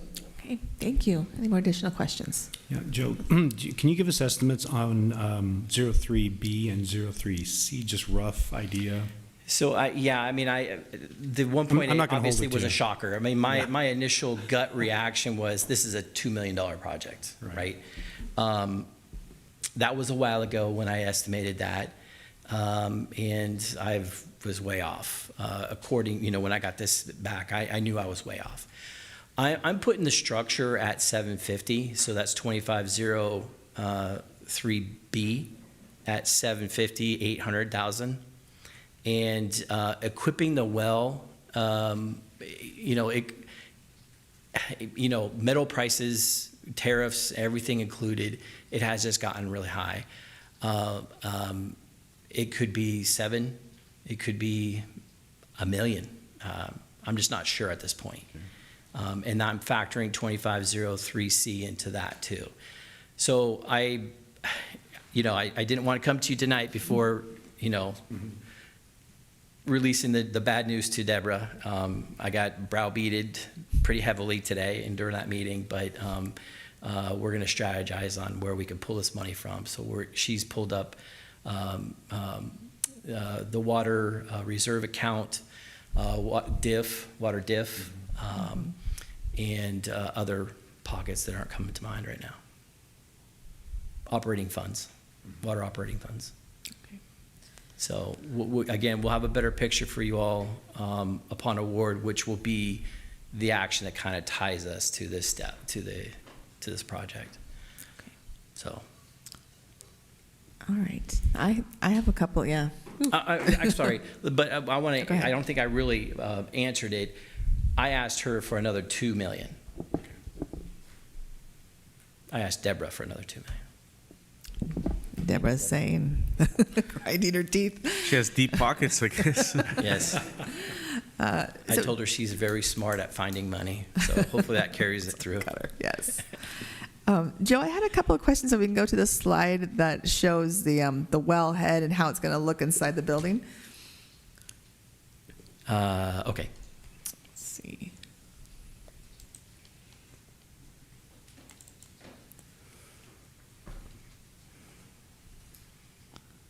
There we go. There we go on that one.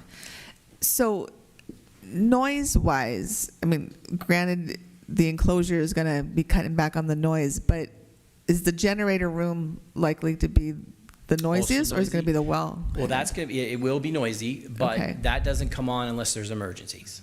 Okay. Okay. So the, And it'll be a propane, which is much quieter than diesel.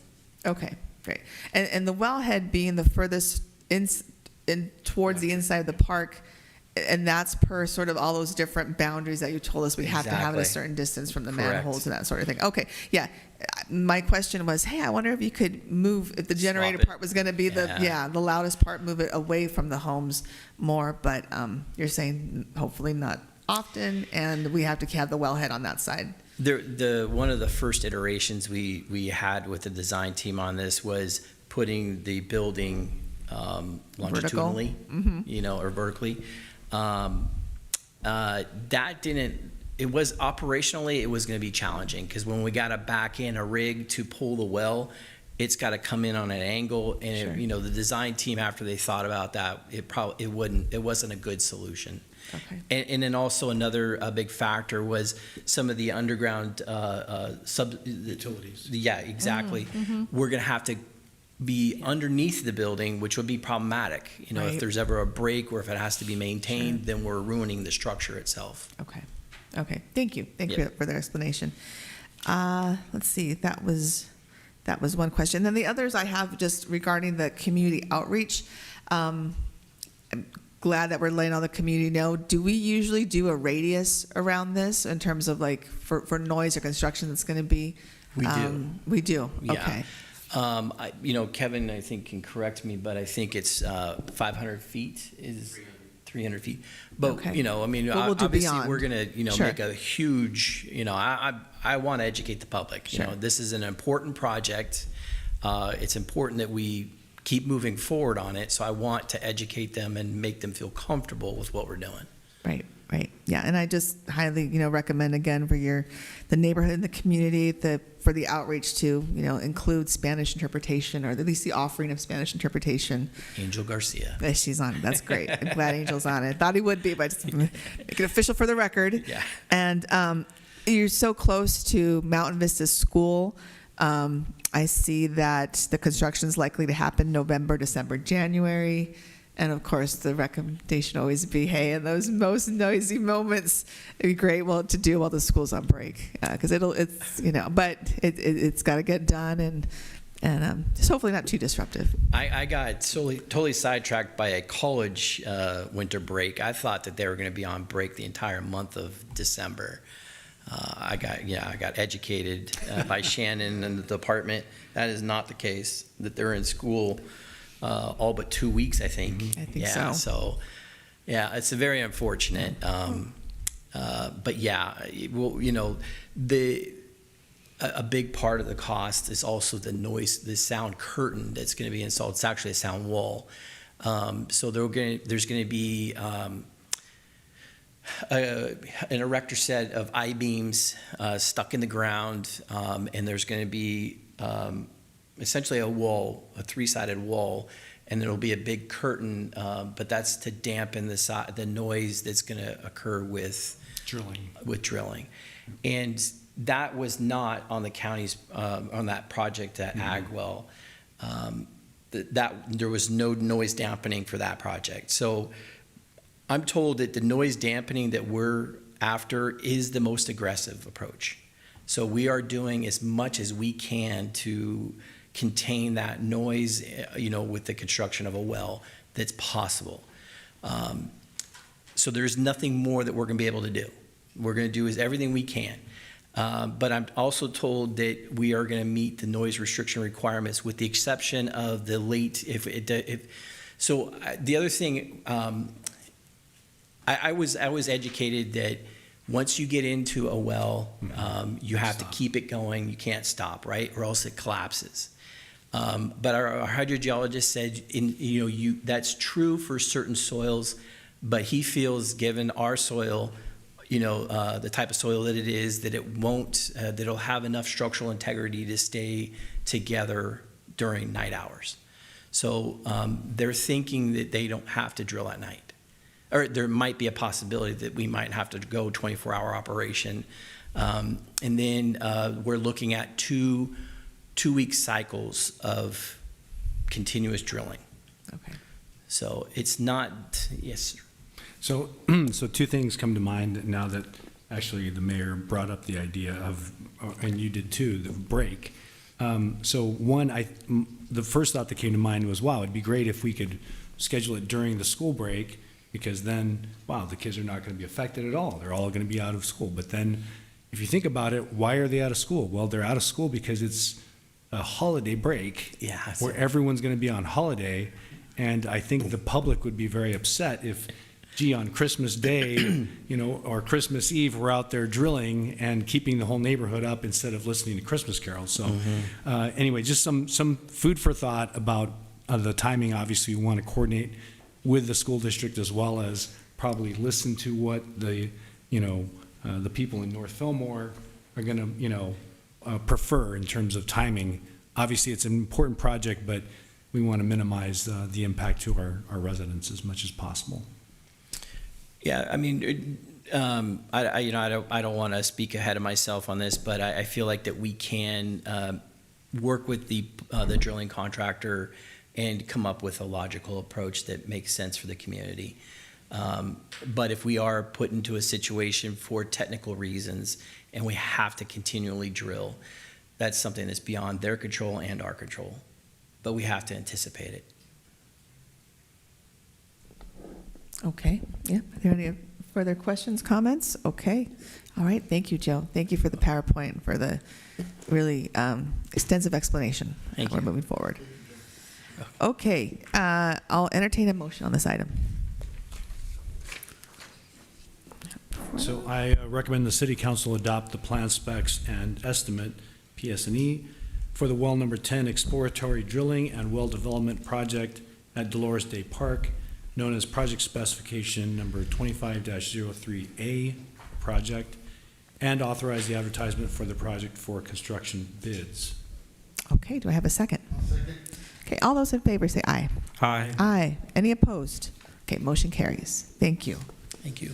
Okay, moving on now to our next business item, which is 9C, And that is the approval of an agreement with Norris Systems International for the purchase and installation of a new circulation pump for the Fillmore Community Pool.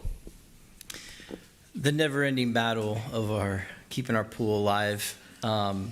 Fortunately, we have a good partner in this, and that's the school district. The background on this is we've noticed an increase in the frequency of alarms that we were getting at the pool, and it was for the output of our pump. It had been slowly decreasing, which was causing our chlorination to be off. So we were managing it for a while pretty successfully, but it got to a point where we were out there more frequent than we wanted to be, multiple times a day on some days. So it was getting to a point where we needed to figure something out. Nor Systems International is the contractor that, the equipment that we're using for some of our critical pieces out there at the pool. They're industry known to provide good product and the service. They are taxed, so sometimes getting them out has been hard. But they came and helped us out, try to figure out an interim solution. So we have a workaround fix right now that we're surviving on. But it's not kosher. The health department showed up unannounced. Actually, not unannounced. They do announce themselves. But they came out during the time period that we did this workaround, and they condoned it. They said, that's fine for now. So long as you're meeting your chlorination levels, you're okay. But we are on borrowed time. This pump is something that, Norris Systems had educated us doesn't last that long, 5 years. And that pool was built a long time ago. This primary circulation pump has never been replaced. So we've been very fortunate to keep it alive for so long. But it is that time. And then we looked at some other improvements that we could do to that circulation pump now that we're in it. And we have a couple that, safety improvements that just make sense. We're going to be adding a VFD, a variable frequency drive, to this system.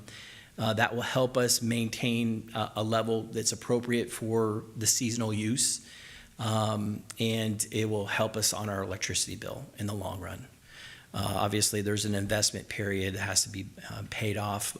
So I penciled out, maybe 5-6 years away, we'll have recouped that cost for this portion. But in 2023 rather. The city entered into an agreement with Unified School District, Fillmore Unified School District, and staff met with, actually Manny and I met with Christine and her staff and talked about this. And they were more than willing to meet the obligations of our agreement and be a 50-50 partner in this pool equipment replacement, which is just below 100,000 combined. So we did seek out other proposals. In the past with some of the equipment, when we gone to other competitors of NOR, what they do is they buy NOR's products and then they mark it up. So there's really not a whole lot of competition for NOR. In some situations, and this was one of them, there is some kind of competition, but we reached out to a total of 4, including NOR, and we got a response back from 1, and they were about $6,800 more than NOR. So NOR is the lowest. It's the preferred product that we put in the pool. It's not going to cause any conflict with other systems that are there, like the chlorination system, the BEC system. It's all going to jive pretty well. So we feel good with the contract in what NOR is going to be providing us, and again, the school district is a 50-50 partner in all this. Up to 50,000. I just want to say that up to 50,000. When we talk about what it'll take with plans and permitting through the Environmental Health Department. There's about $2,500 in addition to what we're going to be releasing to NOR to accomplish that goal. So if we look at the 50-50 arrangement, we end up paying about $598 more than the school district. Not a backbreaker, and that's just an estimate. It might come in under 100. Okay.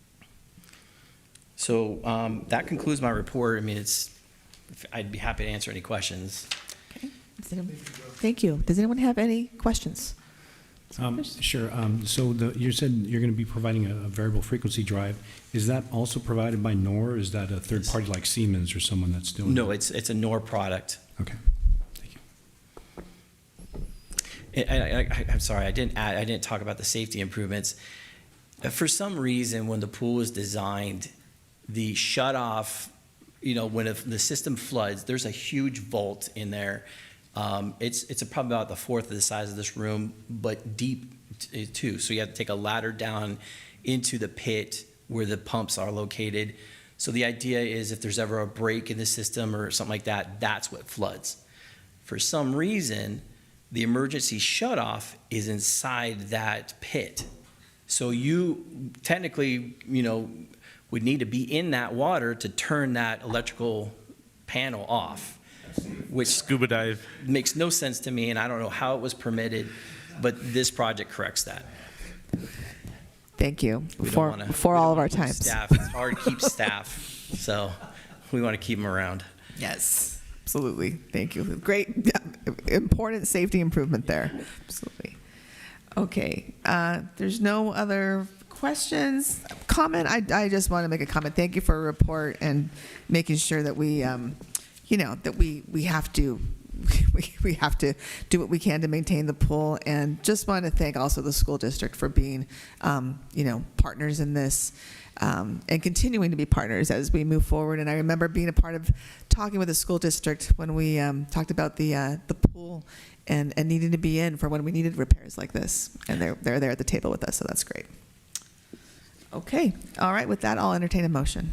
I move that the City Council approve an agreement with North Systems International, KSI, for the purchase and installation of a new circulation pump for the Fillmore Community Pool in the amount not to exceed $98,089.22. Okay, thank you. I have a motion. Have a second? Second that motion. Okay, all those in favor say aye. Aye. Aye. Any opposed?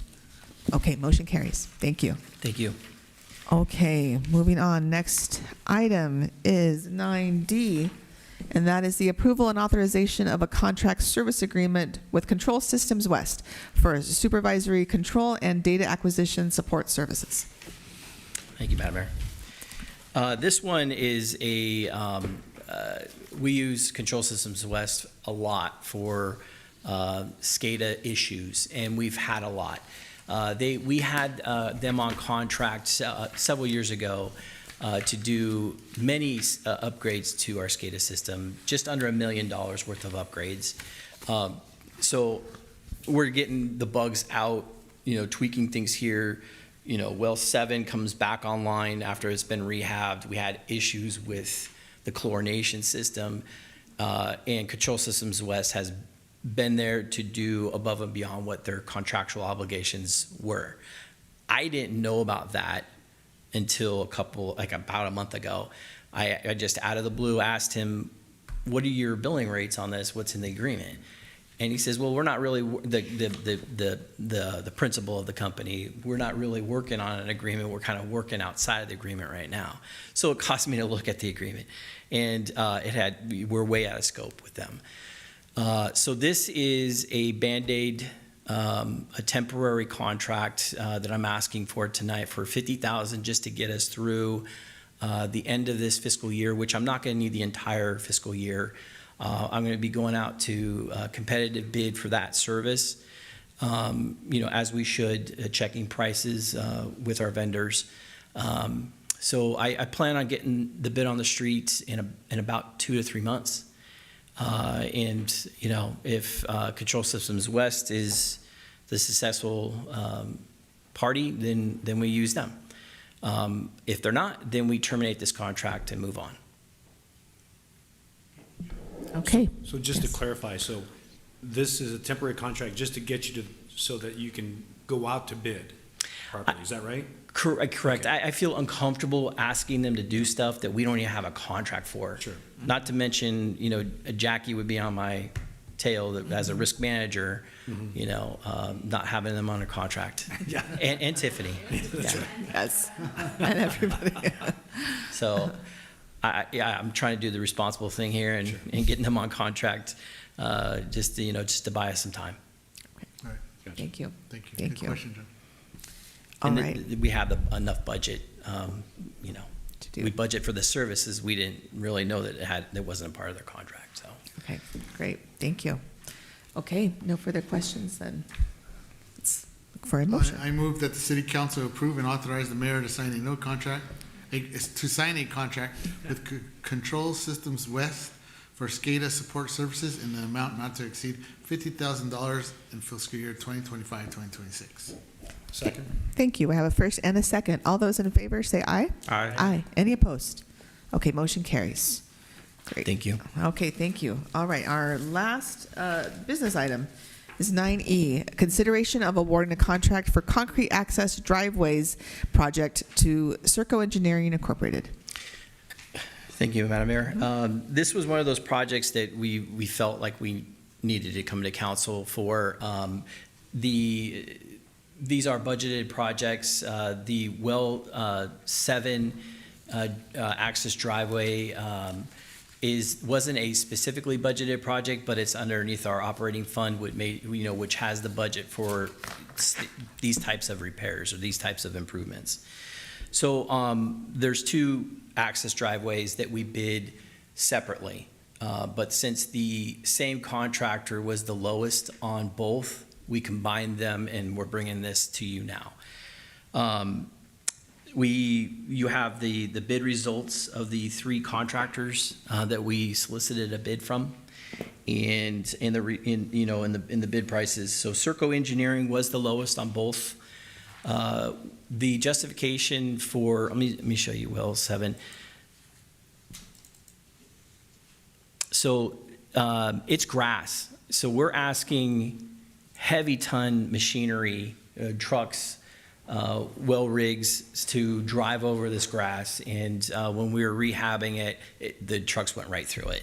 And we had to convince them to stay a minute. We'll get some plywood out there, some sand to make it, drivable. But we were worried that they were gonna, demobilize on us and just because of this driveway. So we don't want to be in that situation again. We want to have something that'll stand up structurally, to the heavy machinery that's going to be going over it. So this is the doghouse for Well 7 that I was referring to earlier. Oh, I'm sorry, you're not even seeing it. Yeah, we can see it. Oh, you can't, okay. Yeah. Thank you. So these gates are removable, and we have this big space in here to work on the plumbing of the well, which is behind the dockhouse, and this is the structure of the well. But this is the portion that they use, the trucks will use the most, because they want to get as close as possible to the doghouse, because they're lifting the doghouse up and then they're swinging it back into some empty space behind it. And then that's where they pull the column pipe and everything else out. So they can't mobilize over here on this asphalt concrete. They have to mobilize in this space in here. So there's no avoiding this grass area. We have to take it out. We have to put in concrete. From an operational perspective, I don't know how it lasted this long. It should have been replaced. So that's one project. The other one, our new generator project. This was actually signed off today as finalized, and you all accepted the notice of completion. So during the consent calendar, consent items rather. So this is finalizing this project by removing all this deteriorated concrete that's been here for as long as you can see in Google Earth, so it's a while. So we're going to be tearing all this out and putting new concrete in. This is going to be critical for filling up the propane tank, servicing this servicing this generator. It's going to match grade, so there's going to be a ramp down in case we have to pull in some stuff or doing the routine services. Both projects will place bollards, removable bollards, in the front to prevent anybody from parking inside there. So I mean, really, it's a service for this one. It's a service need, but also a beautification need too. This looks horrible, and so when we pour in the slab, we're going to be putting some space for vegetation along the building here, along this structure, in this area here, about 18 inches for a planter space, and then about a 12-inch space along the property line. So that basically concludes the request here. I'd be happy to answer any questions. Thank you. Yep. Do we have any questions? Okay, no questions, but again, just one more comment is I do appreciate in the staff report really where you talk about lowest bidder and the qualifications of that. I have to add something because Okay. I did get a request that I haven't had time to address, but I wanted to address it now. Our bidding procedures are such that we have tiers based upon how much our estimate comes in at. So that's another reason why our engineer's estimate is so critical, because we need to know how we're gonna, or how we have to advertise the project. So anything over $220,000 has to be a formal bid. That means we hit the bid rooms, it's open competitive, we receive formal bids back.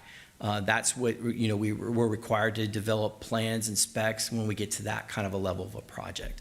Very formal. Those projects take a long time. Design, everything else, the bidding process is a longer time frame. So the state offered up, back when it was created, I think more than 15 years ago now, an informal bidding procedure. So cities can elect to enroll in this process called informal bidding. And so now the thresholds are anything below $220,000 can be informally bid. And that means that we're developing a qualified contractors list for various disciplines. So we put out an advertisement, we offer up to various contractors, through a wide broadcast to come give us their qualifications. We'll put them on a short list, and when we have a project that's between $220,000 to $75,000 now, these thresholds do adjust over, based upon a commission's decision. But right now, it's $220,000 to $75,000 is done through this informal bidding procedure. And then we have the projects that are below $75,000. And those are done by what's a negotiated contract, meaning, and it's spelled out in our municipal code, that the Public Works Director could solicit bids from, as the number of contractors that the city manager determines in the city council's policy. So our current policy, the city manager's policy, is 3. Usually we strive to get 3 competitive bids through this this informal bidding process. But it's much more based upon the project cost. These are not something we want to throw design money at. It's not something that we want. It's usually quick. It's cheaper projects that we just need to get out and get in and build it. So the driveway is one of those. It fell, individually they certainly fell below the $75,000 threshold. But together, they still fell below. I am asking for, 20% contingency, but I'm not building that in their contract. So I'm below the $75,000. So I just wanted to put that context out there because we did get a question about our bidding process, and I have to answer the gentleman, but I couldn't get it done today. Okay, perfect. Thank you. Thank you for that explanation. Okay, there's no further questions then. I move that the City Council award a contract for for the concrete access driveways project to Serco Engineering, Inc. in an amount not to exceed $78,740.64 to construct access to the generators at the Active Adult Center and at well number 7. Okay, I have a motion. Do I have a second? Second that motion. Okay, all those in favor say aye. Aye. Aye. Any opposed? All right, motion carries. Thank you. Thank you. Okay, thank you. Yeah, thank you very much for all the presentation. Lots of work being done. Okay, next is our city manager report. Over to Manuel. Thank you, Mayor, members of the council. I'll try to make this quick, at least quicker than my last report. At the last meeting, the council had requested that I give updates on my work on trying to convene a meeting for the purposes of working on safety improvements on Highway 126, working with Caltrans, CHP, VCTC. So I've been working with that group to coordinate a meeting. I had a meeting set up for last Friday. Caltrans had to cancel.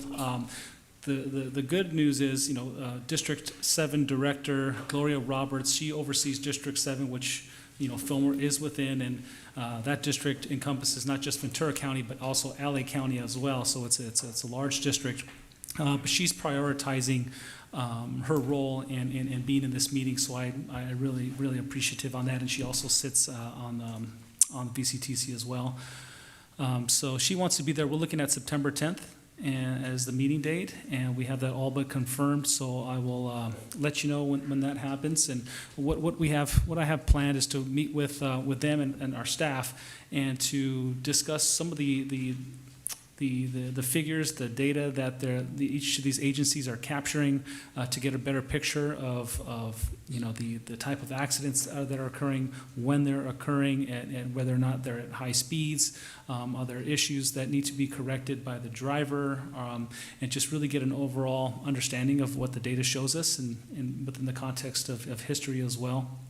And then look at activities that they're undertaking right now to improve the issue. I know VCTC is working on some issues. I'm sure Caltrans is, and then to see how we can present that to the council and the community as a whole, so we can have a better understanding of what the causes are, and then what are some of the short-term, mid-term, and long-range solutions to address these issues. So I'll be reporting back to you at our next meeting on how that meeting goes on September 10th. That's a day after our next city council meeting, so I will not have much more to update you on, but we'll definitely keep you in the loop.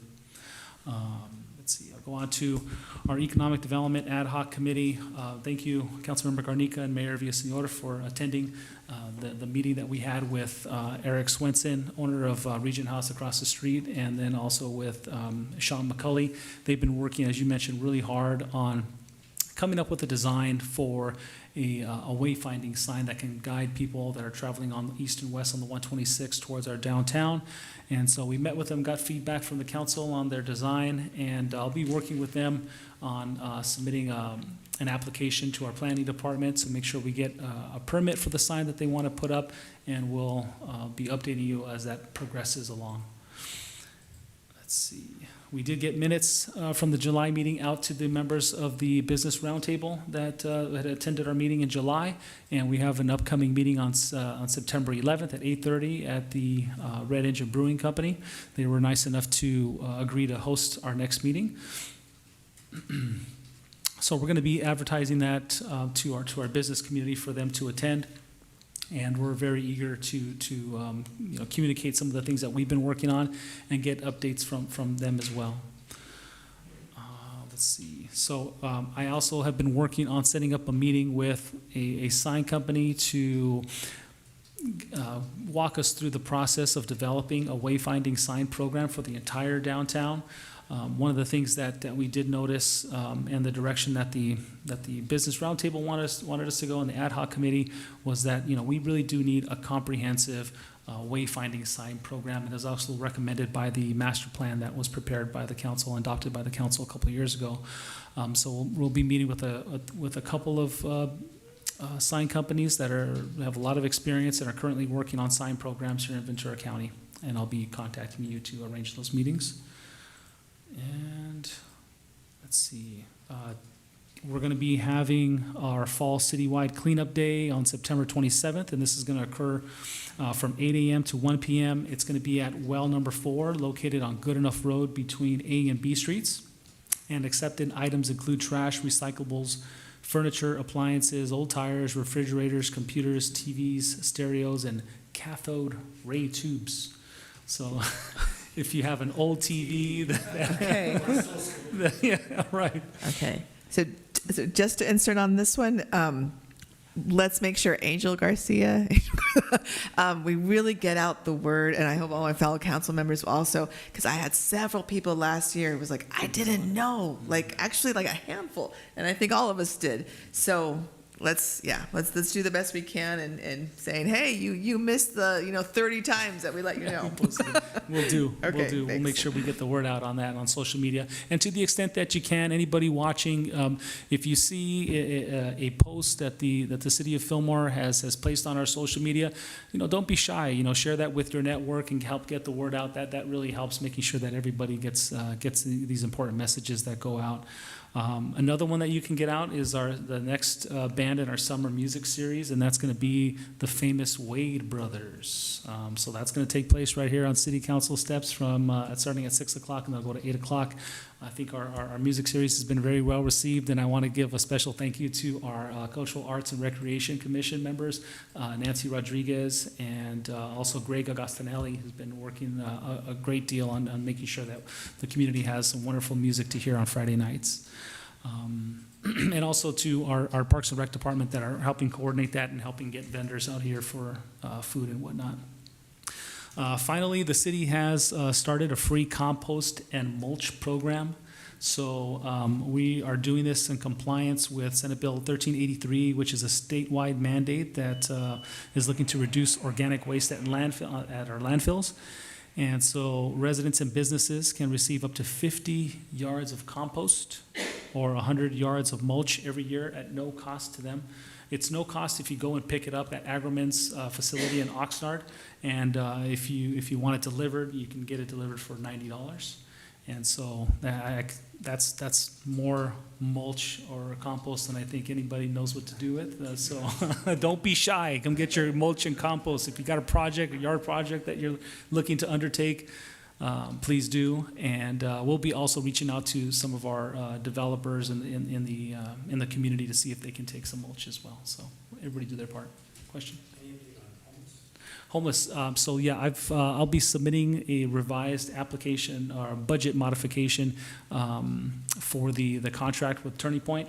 And so once that gets submitted, they'll have to give them a couple of weeks to approve that. So hopefully I'll have that all submitted, ready to go for the case management services to start October 1. Okay, and I'll be updating you guys at the council at the next meeting to let you know how that progress is going. Question? Yeah. Sure, no worries. And anything on, I know that we talked before about potholes, and I know the city manager had talked about having a specific piece of equipment. John, just want to make sure you're talking to the mic. And the city manager had mentioned that the city was going to acquire a specific piece of equipment to help out with filling potholes in the city, and I think we were also talking about locating them on our maps. Can you give an update on that and where those are? Absolutely. So we had budgeted a trailer, and when we went to go and purchase the trailer, we found that it was going to be at a higher cost than we had anticipated. So we're working on getting that figure correctly, and that might have to come back to the council in September. How much difference, if you don't mind me asking? I don't have that. Do you want to touch on that really quickly, Joe? Thank you, Joe. So yeah, we had budgeted, we had requested 25,000, and the trailer came to like 70,000. Yeah. The problem is when we estimated it, it was the base trailer. It's like the hopper, the trailer, and that's pretty much it. So the other things that, we had to equip it with everything that it needs to go out and fill potholes and do repairs. So yeah, unfortunately, it's that much, and we are planning on bringing that to you all for a decision at the next meeting. That's great. Sooner the better. And then I think that you asked about the population of the pothole data. We have an agreement with Civil AI. So we're going to be putting a camera on one of our contractors' cars. They're going to, while they're doing their outfall inspection, they're going to be driving all the city streets, and the AI will be populating the condition of our streets, which is going to then generate our or inform our pavement management system. So this is that unbiased party that we want to update our pavement management system so we can pull out which streets we need to plan on overlaying in the future. But that through that program or that process, we're going to be able to pull out the potholes. So it's a list. This is actually very good because we're so stretched on available staff to go do stuff. And instead of having to tie up one of my public works crew for 2 weeks, this is going to be all done within a matter of hours. So, yeah, we'll have to gut check it, but yeah, it should happen real quick. Thank you. Just to finish up, residents can pick up. I'll go back to the mulch and compost. Visit. Oh, geez, did I write that down?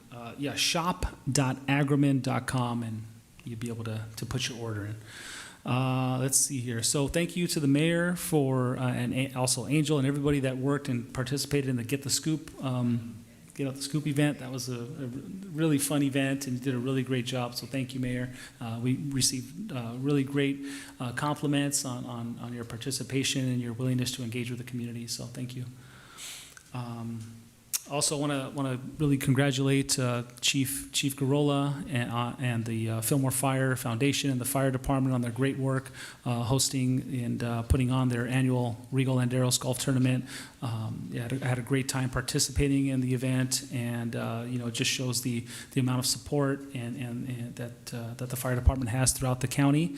And thank you for everything that you do, and also again to your foundation as well. They put a lot of hard work into that event. Finally, we're still recruiting for a vacancy on the Air Pollution Control District Advisory Committee, as you may all be surprised to hear. So we are recruiting very heavily for that. And they meet on the third Tuesday of the month, so once a month at 6:30. The great thing is for this meeting, the meetings are hybrid, so you have either the option to attend in person or via Zoom. So that helps out a lot because it can be difficult to commute to Ventura to attend these meetings. So please keep that in mind. If you are interested in advocating for environmental stewardship and the air quality here in the city of Fillmore, please step up to the plate and submit your application to be considered for the Air Pollution Control District Advisory Committee. I am personally going to reach out to several people this week. Awesome. All right. Thank you, Mayor. We'll work on it. Awesome. Okay, with that concludes my update. Pass it back to you. All right, thank you.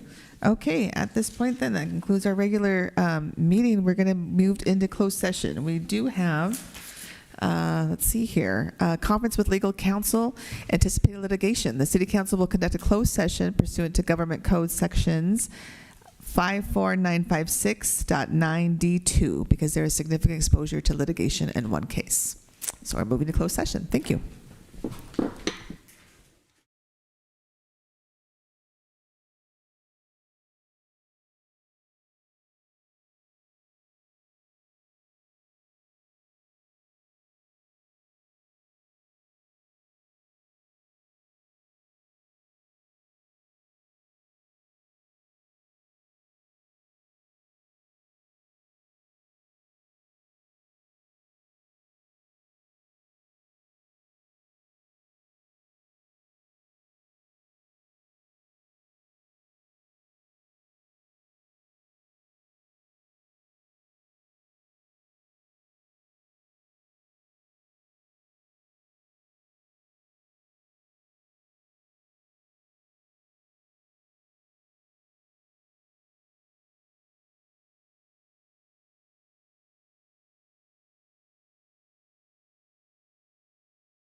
Okay, good evening. We have come out of closed session. There is no reportable action, and this concludes our city council meeting tonight. We will resume for our next city council meeting at 6:30 on Tuesday, September 9th. Meeting adjourned. Thank you.